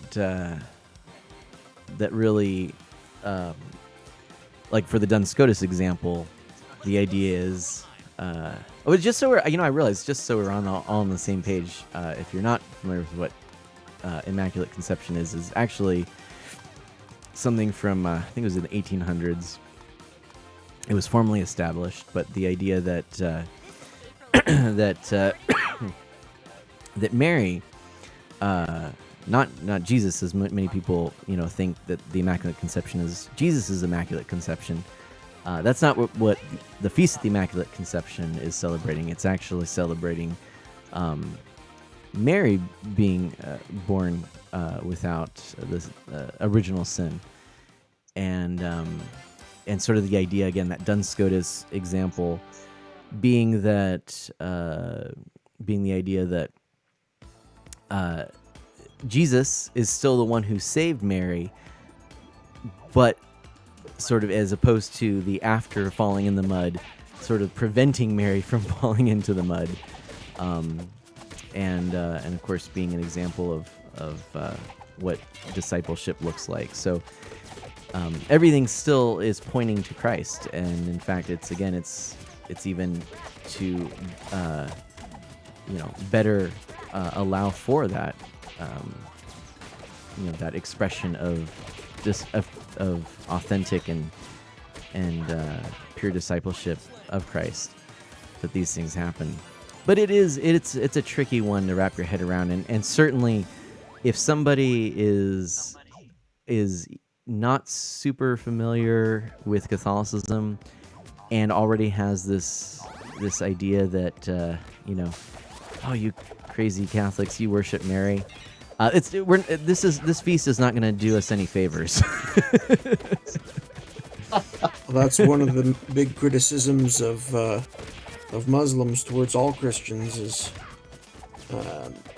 one of the sayings in the Quran seems to indicate that don't worship the three, and the only three they mention are God, Jesus, and Mary. They don't really have a good grasp of what the Holy Spirit is. Mm-hmm. A lot of them. Some of them do, the more familiar ones, but... We'll just take a moment. Pixel Knight says, Art of Mana, the only stream where we talk about religion while playing a game with a samurai rabbit. Pixel Knight's always great at tying it back in. Yep, I love it. Yeah, I mean, one of the interesting things about the criticism of Catholics, like, wait, do you worship Mary? It came to my attention. Somebody said, well, think about it this way. For a lot of non-Catholic Christians, worship, what does it look like? Well, for especially sort of modern mainline Christians, say maybe non-denominational or evangelical Christians, it looks like singing songs. And what do Catholics do well? Sing songs. We write a lot of songs. We write a lot of songs about Mary and sing a lot of songs about Mary as well. We talk about the saints. We talk about people that have lived holy lives. Boy, doesn't that sound like worship? But for Catholics, that's not how we would define worship. Our worship looks different. It looks like the Mass, which is, it's the reception of Scripture and the Eucharist. That is, communion. But as Catholics, the belief in the true presence of the risen Christ and in the Eucharist. The songs are not what defines worship. And so, but I think if you were to maybe think of it that way, then I could absolutely see it as, hey, wait a minute, you're worshiping Mary. So, no, in fact, we just believe that there's a strong connection with all the saints that we have to this day, and so we ask for Mary's prayers as well as I would ask for those prayers from you as well. So, but and I think I definitely have come across friends from other traditions. I know right here we're talking. I'm speaking, of course, from my own tradition. I also know that Seth and Barry here have different religious backgrounds and traditions that, though in many ways similar, are different in others as well. And I think one of the great joys is getting to share our backgrounds and to, of course, celebrate those things that we hold in common.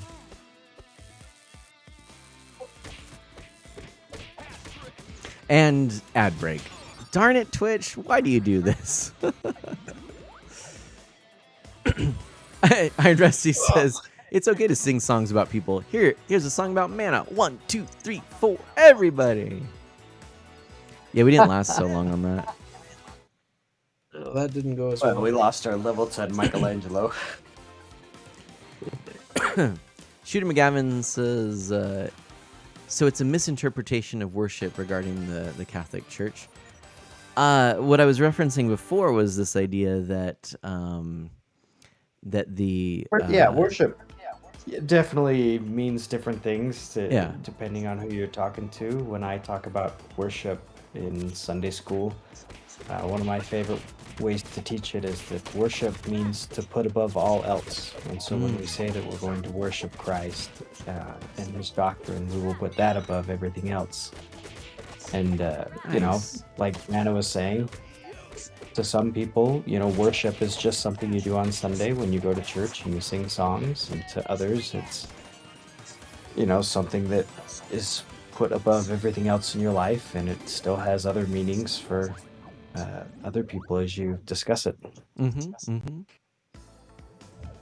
Iron Rusty says, let's dive in. I really like that. Yeah, no, that's a good way to put it. And yeah, and see, that's one of the biggest things is that I think when we start talking about things like the Immaculate Conception and whatnot, I can understand where people start thinking, wait, is that putting her in a place of prominence even above Christ? But that's where it falls flat, is that no, no, in fact, it's precisely because of Christ in which, that this arises, and so ultimately the lives of the saints don't point inward, they point to Christ, So Some of the prayers I've heard in some books point, though, of where Jesus is seen as being taking more of the co-redemptrix. judging role. Oh, and sure. You trusting Mary as to intercede. That is... We will not fear Jesus because of Mary's intervention, sort of an idea which seems to put things a little bit backwards to me, since he was the one who paid for our redemption. Yeah, no, I think if you get into the point where you think that you can't approach Jesus, ergo I'm going to approach Jesus through Mary, like, you've got something messed up. And let's be real, throughout the history of the church, we've been hashing things out, and sometimes the human side of the church gets things a little bit jumbled. So we sort of course correct in that sense. I think we're in a much healthier way of talking about Mary's role when we emphasize that the communion of saints, the role of interceding. I think there is something to the sense that, like, okay, have you ever encountered someone that says, I just don't know how to pray, or I just don't feel comfortable praying right now, I'm struggling, pray for me? I think you can apply that to Mary as well, but hopefully your image of God is not one where you are where God is just a unapproachable, condemning judge only, like, that's it, like in the person of Christ we have proof, evidence of God's love for us, and and mercy. And so to think that God is somehow not desiring a relationship, a loving and trusting relationship with us seems, I don't know, it seems a little bit off the mark to me.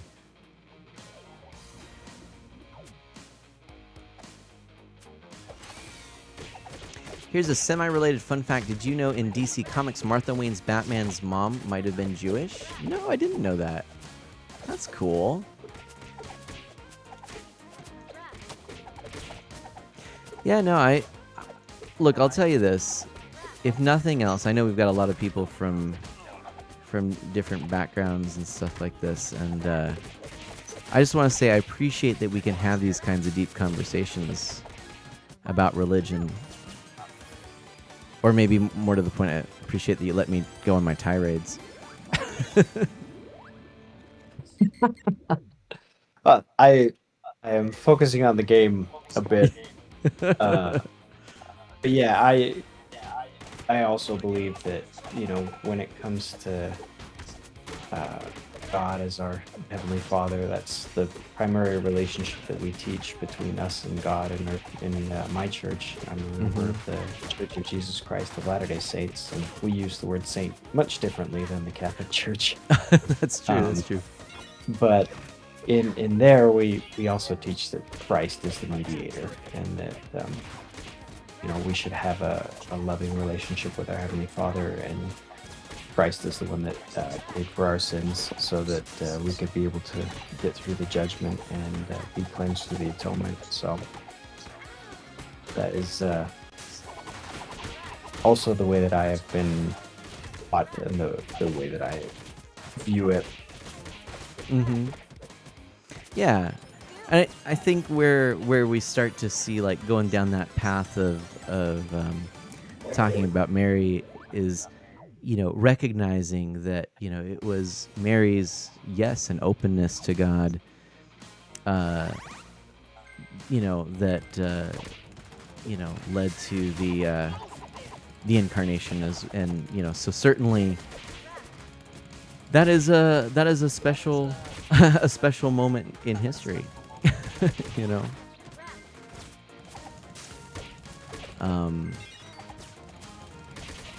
And so, you do get a lot of, and Jesus talking about, this is your mother too,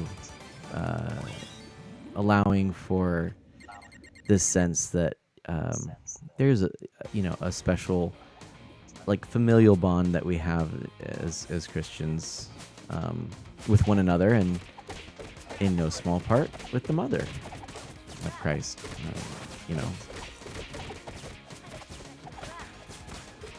Yeah, did I tell you that I went to Vatican City last year? I don't know if you did or not. That's really cool. Tell me more. Well, I wasn't online very much last year. Okay. There was lots of construction work and stuff. I went to St. Peter's Cathedral and climbed to the very top of the dome and everything. It was very fun. I enjoyed myself immensely. My wife and my parents, we went there with my sister and her husband. We spent 6 days in Rome and Vatican City. And so, yeah, we had a wonderful time. Nice. Oh my gosh. Hold on to your hats. We're being raided. DK the dude is raiding us. Oh my gosh. Welcome. From the Everyone corners tell of the us what your Twitchiverse. favorite Teenage Mutant Ninja Turtle is in the chat. Please. Excellent. And then your favorite Always. Christmas tradition. Those are the big topics. But thank you for coming. Always quick with the excellent questions. That I like that.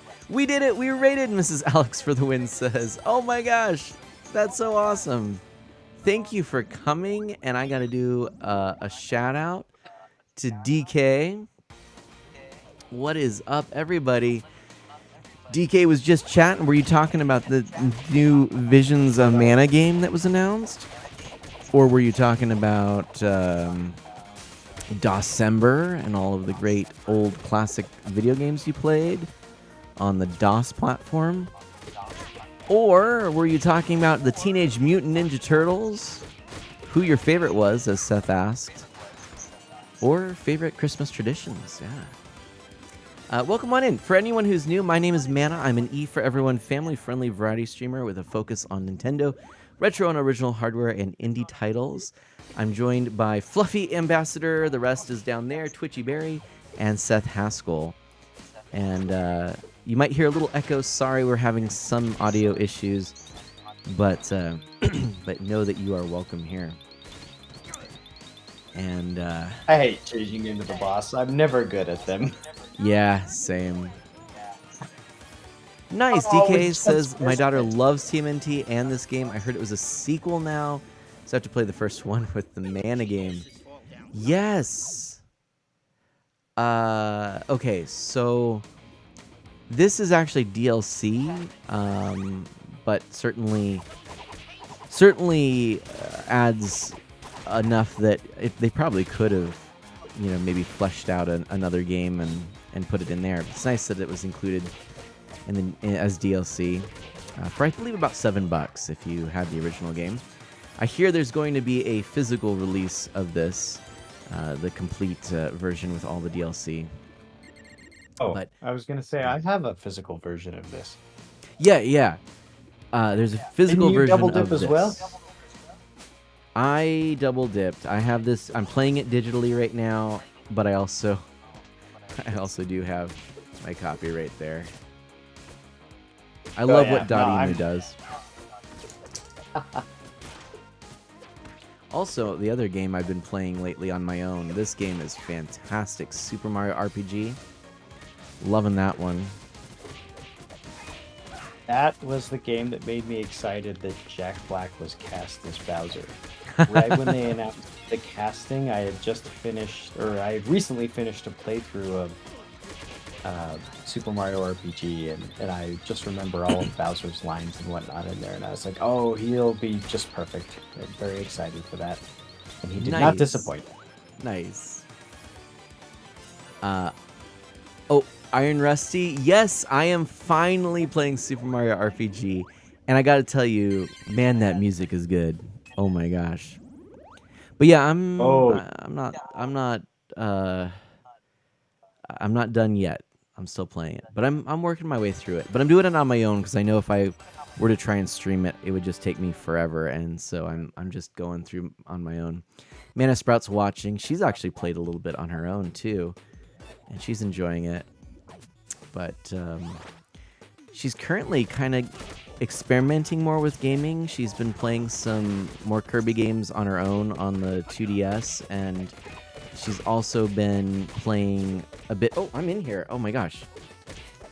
She's also been playing a bit of the Kirby Forgotten World with Ms. Mana, which has been really fun.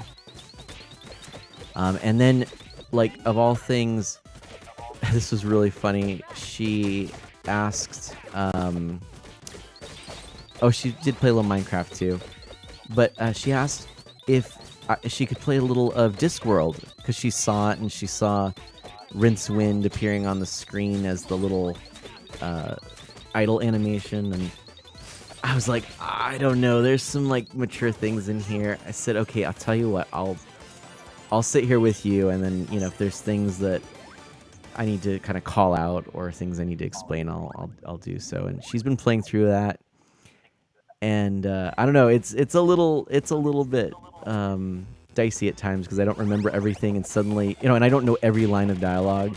Suddenly something comes and I'm like, she can like tell I kind of tense up, and she's like, yeah, I don't want to know.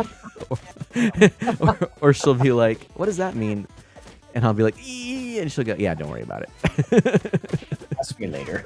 Yeah. Much later. much later. But I try and be open and share things that, you know, she's likely to encounter anyway. But there are some things where I'm like, I'm gonna just maybe sidestep that one.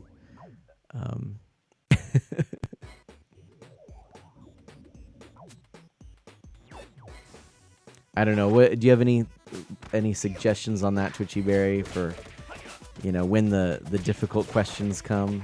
What's your well, either of you, both of your parents. But Barry, what do you they do? haven't come up yet for me. Oh, good. We have successfully avoided that. My oldest is 9. Sorry, I've been rather distracted and I've missed some of the conversation, I'm afraid, so... Oh, no worries. Let's see, I'm gonna see if I was trying, sorry. You guys have a baby on the way, right? That's right. When have you shared the due date? In early March. Oh, exciting. Yeah. But one of the things, I just realized I'm on like the wrong screen altogether here, but that's okay. One of the things that I have had to deal with is I see we're gonna get all of the intense topics out here now, so let's dabble in a little politics, shall we? Don't worry, it's gonna be more tangential, but so in where we live, there was we were going to drive through, and there was a truck in front of us that that had a phrase about the current U.S. president that involved a very derogatory word that begins with F. And huge letters, and of course, completely visible. And so my daughter, this was about a year ago maybe, is looking right at this and sounding it out, and it's like, oh no. And so suddenly, not only do I have to talk about this word which she's never encountered and get into that topic, but I also have to explain why this is being said, about who it's being said, and why people get sometimes people are inappropriate to others without thinking about common decency about human beings, and how politics can be divisive, which, I mean, look, let's just be real. Like, I don't think there's any scenario where I can where I think it justifies like putting your entire vehicle as a billboard to basically say a mean thing about another person. like really, what's that accomplishing? Like, and what is that doing for people that see it? But anyway, all that aside, yeah, we had to have that tough conversation, but at least it opened the door for us to, like, hopefully we can have these good, honest conversations about things as they come up. All the same, if you watched me play a little of Discworld last night, there was a book found in the library, which was a little on the risque side, and she I didn't know it was. I forgot it was in there, or I didn't even know it was in there. It was just something she clicked on that I hadn't clicked on in a long time, if ever.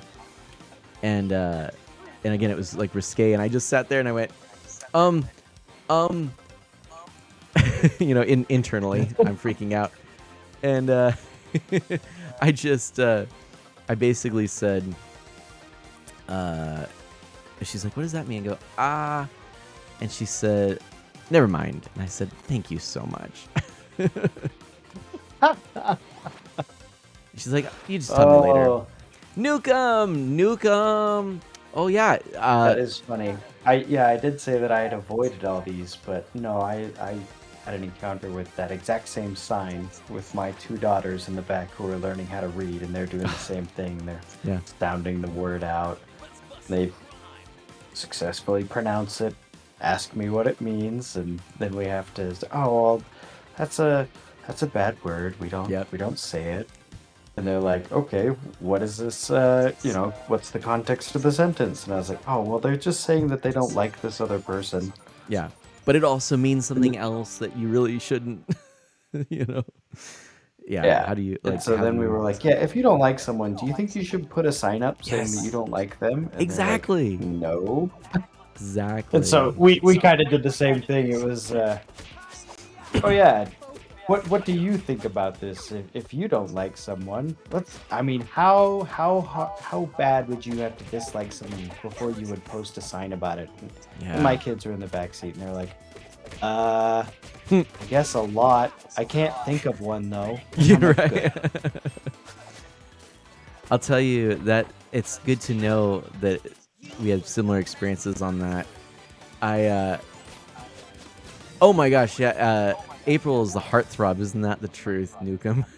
Nukem says April looking as beautiful as 80s kids remember. I still remember April on the arcade machine, and just that giant yellow jumpsuit. But, if you can make that look good, but no, we're having a little conversation now about parenting and stuff.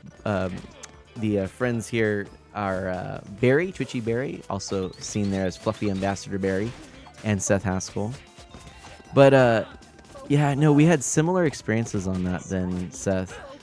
The hard thing, and I didn't know at the time. I was trying to think. Okay, she could sound it out roughly, but it was like, what do we do? Should we say this word? Like, should I say the word for her if she hears it elsewhere? Should you pronounce it and Right. explain it? So it became a tricky thing. I opted to say, you know what? And we talked about words and vulgarity, and I said, really, they kind of have like this power because, because we won't say them because we know they're not polite, but then that people that do abuse them, we hear it, and then it kind of gives the word more power because of that. So I said, let's try and take some away. It's a dumb word. Let's not use it. Let's just say it so that you know it, and then you don't have to say it again. I don't know if that was the right way to do it, but that's what I did, trying to think on my feet. So. Yeah, I wouldn't say that you did it wrong. Okay. My wife, my daughter encountered a different cuss word, and she pronounced it wrong. And my wife said, no, it's actually pronounced this way, and don't ever say it again. There you go. Well, because my daughter thought that someone was cussing at her, and she was just misunderstanding what they were saying. Oh. And so my wife had to kind of had to go and correct them. And so as part of teaching them, what the correct cuss word was, she had to go and use it as an example. And gosh, yeah. Oh, and we got April in there. Hey. It's tricky, but I'm so proud of Mana Sprout. She, now sometimes she'll come home from school and say, how's your day? She's like, oh, I heard some kids were being really rude and impolite. Oh, how so? They were just saying the F word, and it's just so dumb. And I'm like, I'm proud of you. So hopefully, because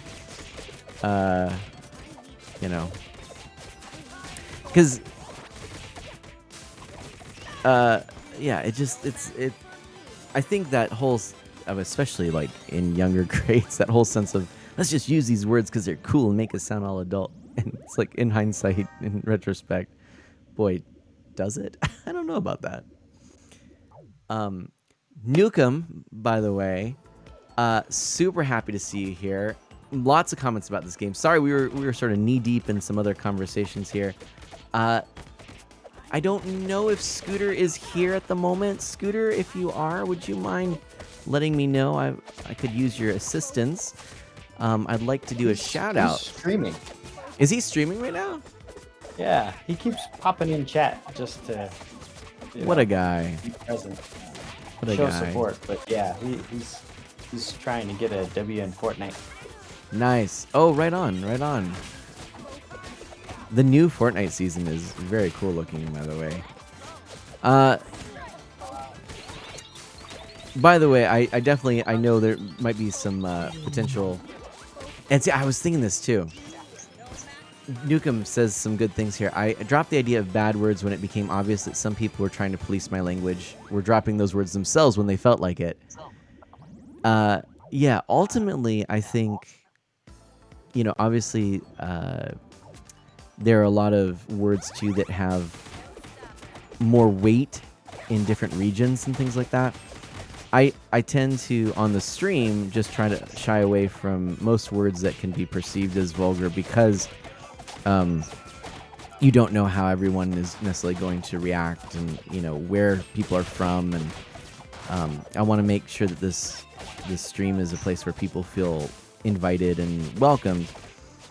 I also, as we've just been having this conversation about, words and things like that,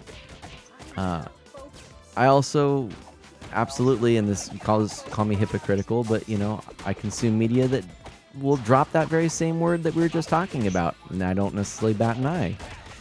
But you know, it does tend to be a thing about context and use and where it might be merited, and I think navigating that can be tricky.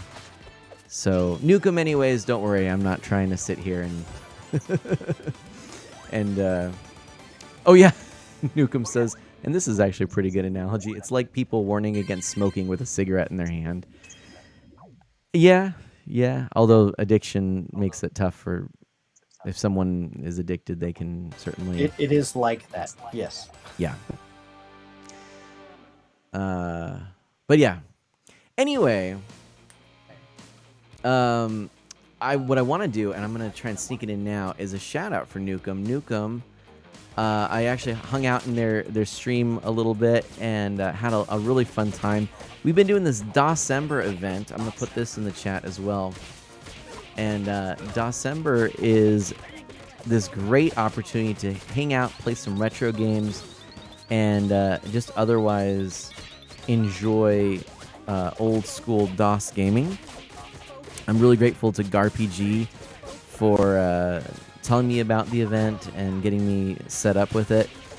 I've been having a lot of fun. Obviously, this is not a DOS game, but I did put this on the schedule well in advance of even knowing about Dawsember. Twitchy Berry and I had wanted to stream this for a while and play some of this. This is the new update on Teenage Mutant Ninja Turtles Shredder's Revenge. This is a great modern reimagining of the sort of arcade beat-em-up from Konami, put into a brand new side-scrolling beat-em-up with some cool new modes like this one, which is sort of this, what do you call it, like a boss rush, but it's not really boss only. It's, I don't know. Survival mode. Survival mode. Apparently it's a tornado simulator. You know exactly what it is. That's it. And yes, Nukem says this is the 80s art style, but they included a bunch of characters that weren't in the 80s show. Neat. And yeah, they captured that 80s style in sort of the theme. You should see some of the options for skins.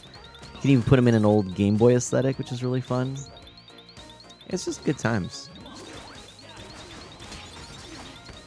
But I'll tell you what. Let's do this. Twitchy Berry, let's answer some of Seth's questions. Favorite turtle? Oh boy, that's changed over the years big time. Overall, I'd probably go with Donatello. Yeah. Yeah. But for a while, Leonardo was. I can see that. Got to go with the leader. Any particular reasons? Any more that you want to share about that? Oh, he just seems to be. Well, they're both. I'd say those two are both on the more reflective end, or at least come across that way. But in different ways. Yeah.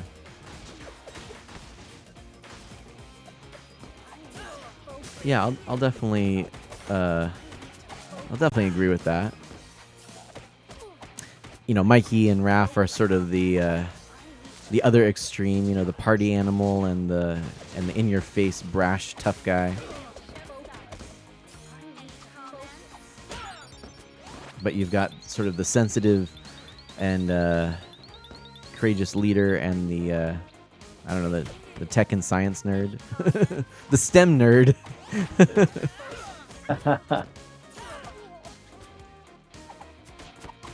Nukem identified with Donatello the most, mostly because he, like me, likes to take things apart and figure out how they work.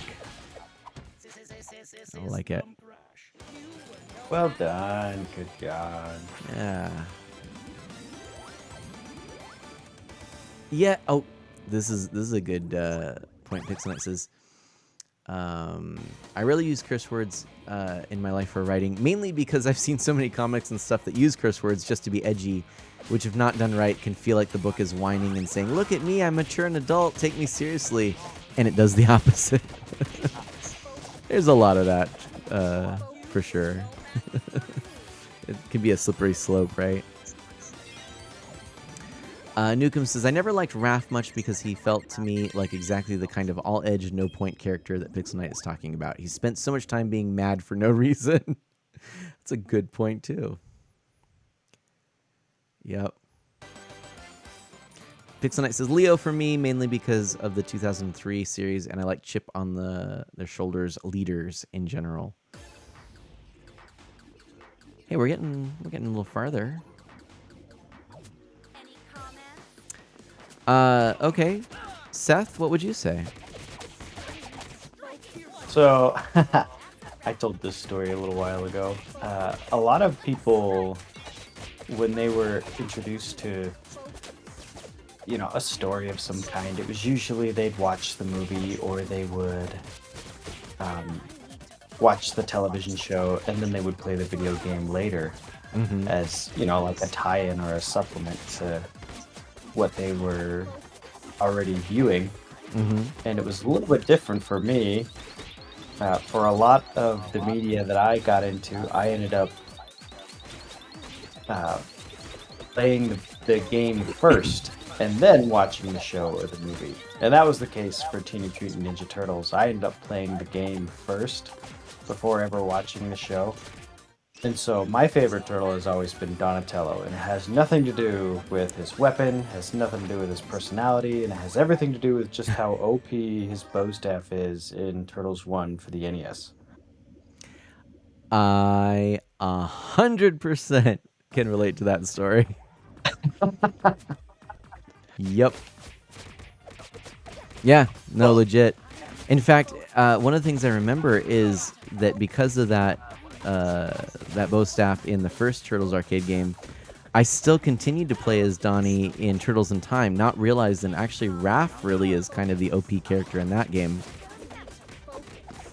But I was just so used to Donnie by that point that I kind of grew an affinity towards him. And honestly, it probably wasn't until watching the Nickelodeon CG reboot that I just sort of realized, yeah, Donnie's my guy.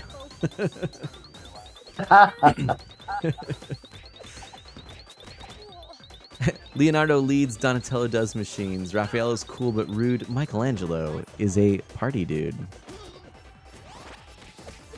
What is that from something? I don't know. I've only ever played the arcade game.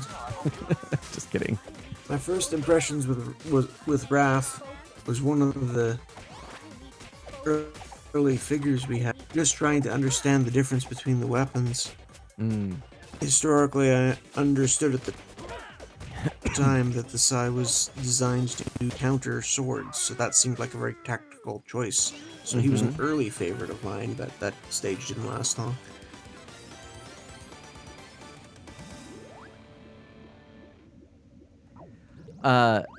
Oh man, Newcomb is. I just realized got a auto mod there, but it was for bullying. I don't see that in there, but I'll read your comment there. Ironically, all of this is why I love Duke Nukem so much. Duke uses all the bad language and adult humor, but unlike the Edgelord shows, I don't know what that. Was that a show of the '90s? He's fun. You'll have to give us an example of an edgelord show of the 90s. Yeah, I don't know what that is. But yeah, no, I was definitely joking about the song there. I know exactly what that's from. But I know I did see one other piece of Teenage Mutant Ninja Turtles material. When I was playing the arcade around that time, I picked up a book from the library, which is Teenage Mutant Ninja Turtles story, and in the back there was a little recipe for making your own English muffin pizza, which became sort of a favorite breakfast before school for me for a time. And anyways, Michelangelo, the party dude in there, seemed kind of fun, and so when we found a turtle in our backyard, I did end up having a turtle as a pet named Michelangelo. So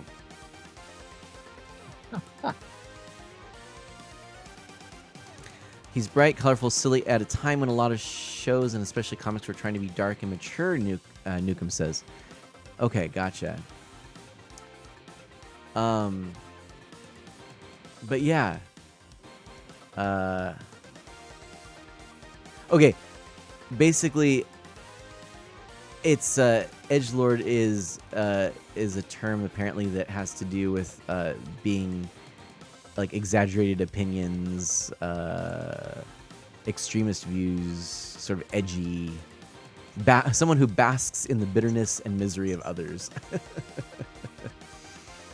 So yeah, maybe I can kind of see what you're talking about. A lot of that era in comics got too gritty. Like Batman in that era, I don't know. I know a lot of people love the Frank Miller Batman stories, but I personally find them some of the my least favorite, if not my least favorite Batman. Actually, I'd say it's probably safe to say that out of all the Batman iterations I've experienced and things, yeah, Frank Miller's iterations are my least favorite. Yes, Newcomb, yeah. It was just like, why? Yeah. Yeah, can't trick man into singing in the era of DMCA, Iron Rusty says. That's true. That's funny. I'm afraid I'm fading pretty fast here, guys. I'm gonna have to hop out after this round's finished. No worries. I just looked at the time. Yeah, I've only got another half hour on me. Yeah, I actually will probably call it after this, because I forgot it didn't feel like we were playing for that long, but man. Saw the good conversation. Yeah. So Sensory is in the chat. I'm so sorry. I saw you there, but I'm chat and voice chat has been kind of going, and I've been rambling. And Sensory, lovely to see you. Welcome on in. This is Shredder's Revenge, and this is the new update. This is what do we call it again? Whirlwind mode? Tornado mode? Tornado simulator. Tornado simulator, exactly. No, it's a survival mode in here, which is pretty fun. Yeah. Newcomb, that's interesting. I am interested, actually. I might check out the DOS Newcomb games, the side-scrolling ones, because I can't remember if it was you that was streaming some of it, or someone on DOSember was streaming some of it. And I went, this is the origins of Duke Nukem? Like, this actually looks kind of interesting. So we'll see. Might check it out. Unfortunately, it seems like in later years he may have sort of become the very thing he was characterizing before, but I don't know. I could be wrong. See, and my big Duke Nukem trivia was the Duke Nukem Forever was in... Didn't it just take forever to get developed? And yes. That became the joke, was that Duke Nukem Forever took forever to release, and then when it did, it was underwhelming. I think you're right. Yeah, that was the game that was, it's like supposed to be so amazing because it had all this time to cook, but yeah.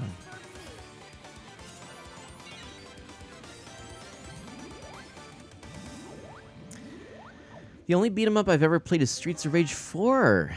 Interesting, Sensory.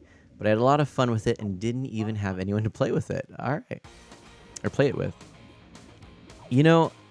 I have a shameful thing to admit.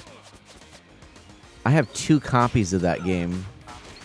I was super excited when it came out, and I have still not played a single second of it.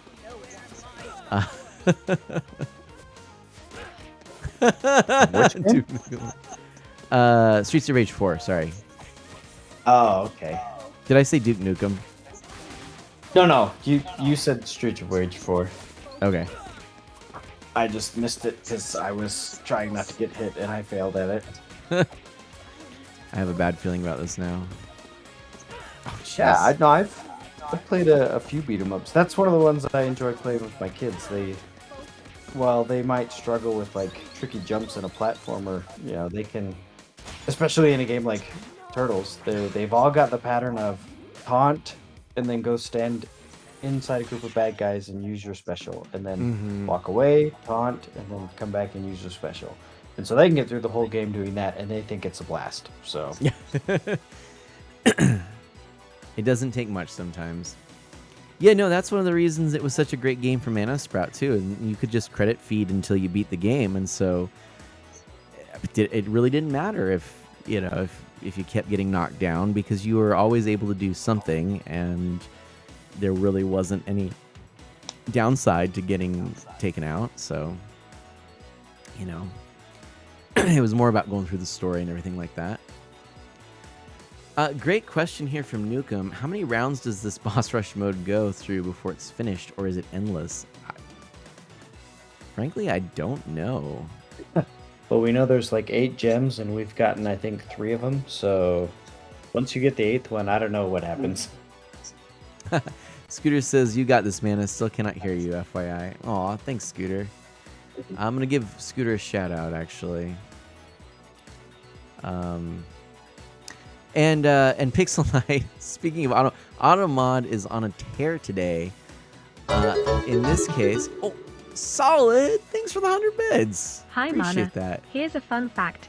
Before I created Puff, I was going to play a rogue or assassin who was polymorph into a turtle. Then I realized I'm just making a ninja turtle for the campaign LUL. So Puff, I created Puff. That's awesome. That's awesome. Hello.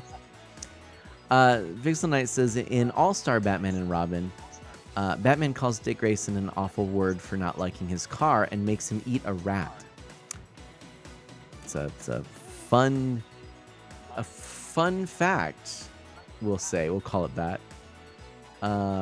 Wait, who's SO? Wait, did I just... I just at SO. I meant... I just totally did at SO for Scooter, and I meant to do that. Oh, that's funny. That's funny.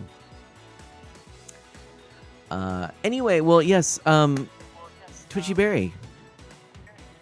It is very late for you, and I appreciate you staying up late and playing with me. I cannot believe this.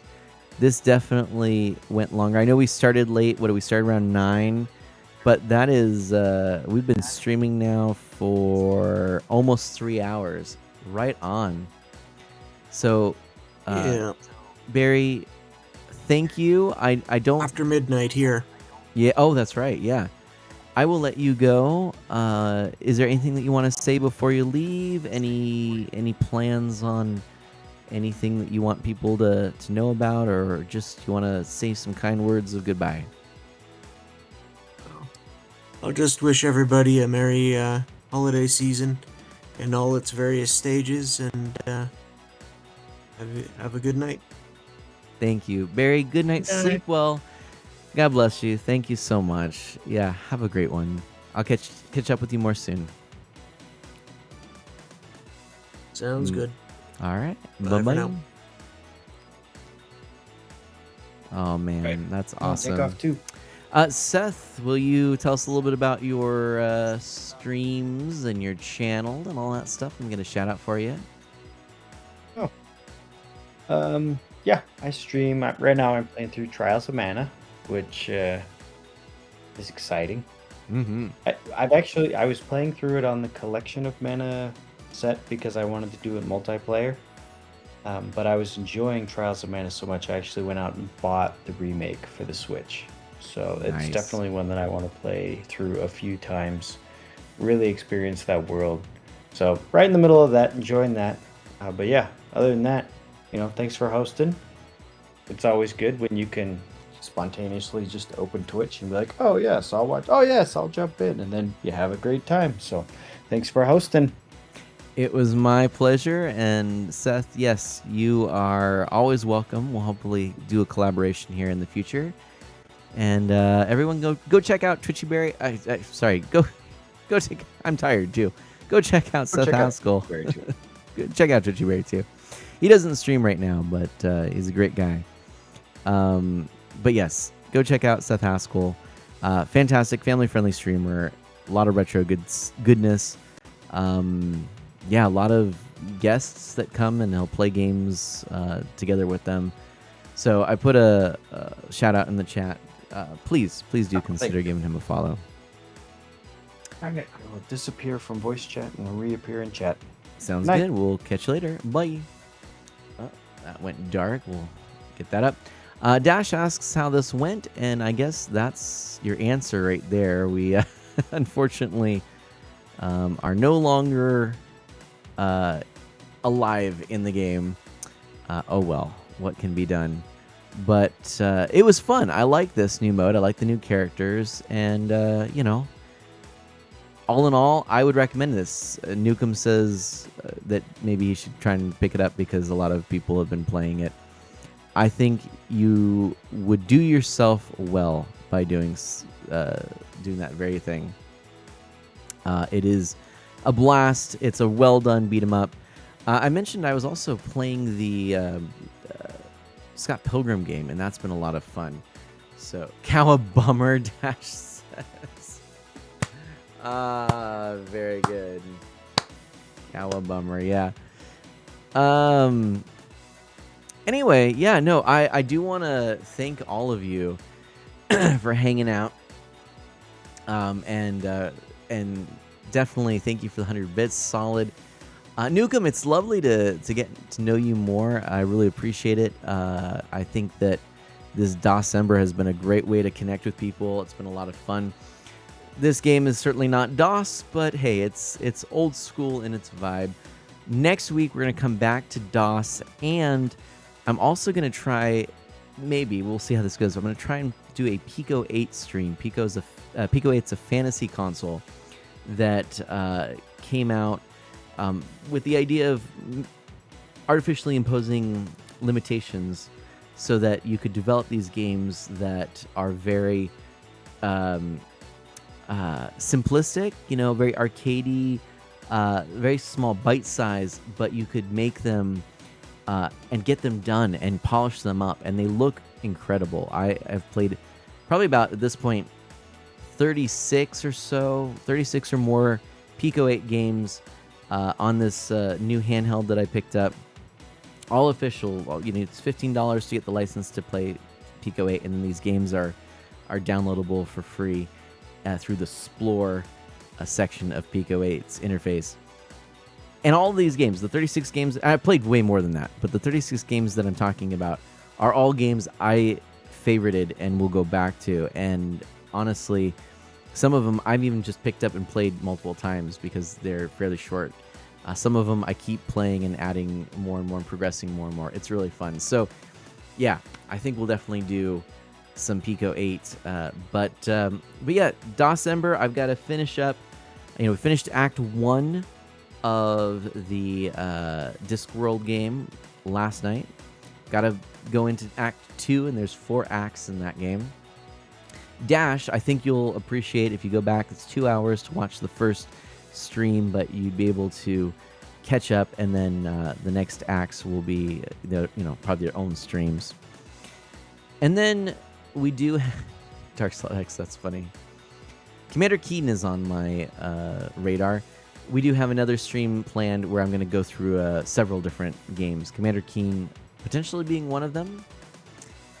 There's also a couple of other suggestions and things that people have brought to my attention, so I might pull some of those out. Scooter got 18th place, darn. But yeah, I think that'll do it for tonight. Let's take a quick peek on December and see who is live right now. And again, thank you so much to all of you for hanging out. Nukem, it was a lot of fun. Thank you for being here. I see a bunch of folks right now. Let's take a look. This looks to be good. Now, Scooter, of course, is on here. And Scooter, Nukem, thank you so much. Thanks for being here. Thanks for your conversations. Thanks for your input. You brought up some excellent points, some things to consider.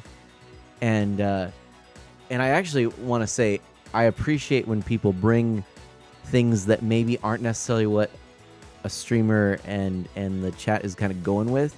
kind of contrary to that, to bring that little bit of balance and say, hey, what about this? And the fact that you felt comfortable to do that, well, it speaks a lot about you. I'd like to think it speaks a little bit about the community that we've made that makes it where that's something that you feel comfortable to do. Okay, give me a second. I want to listen to something real quickly, see if this stream sounds good.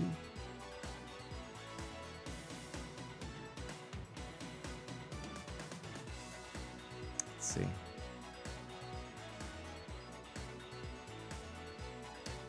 Okay, it looks like we've got someone who is streaming Secret of Monkey Island. Unfortunately, it's hard to know right now how the stream is going because they're actually... Oh, wait a minute. A replay. They're replaying it. They are currently in a hype train. I think I want to go check out their channel, but I'm not sure.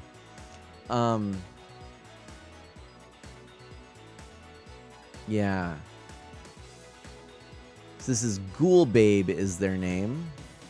Oh, I'm on the December channel, even though I'm not streaming with the December hashtag. Didn't realize that was going to happen. Does that sound good, though, everybody? Pixel Knight, take care. Thank you so much. Hey, Mana, what? Oh, what is this? Hold on a second. Hold on. What month is the Zelda Marathon month? Oh, I love it. I love it. You're calling me out. All right, we're gonna go ahead and raid Ghoul Babe.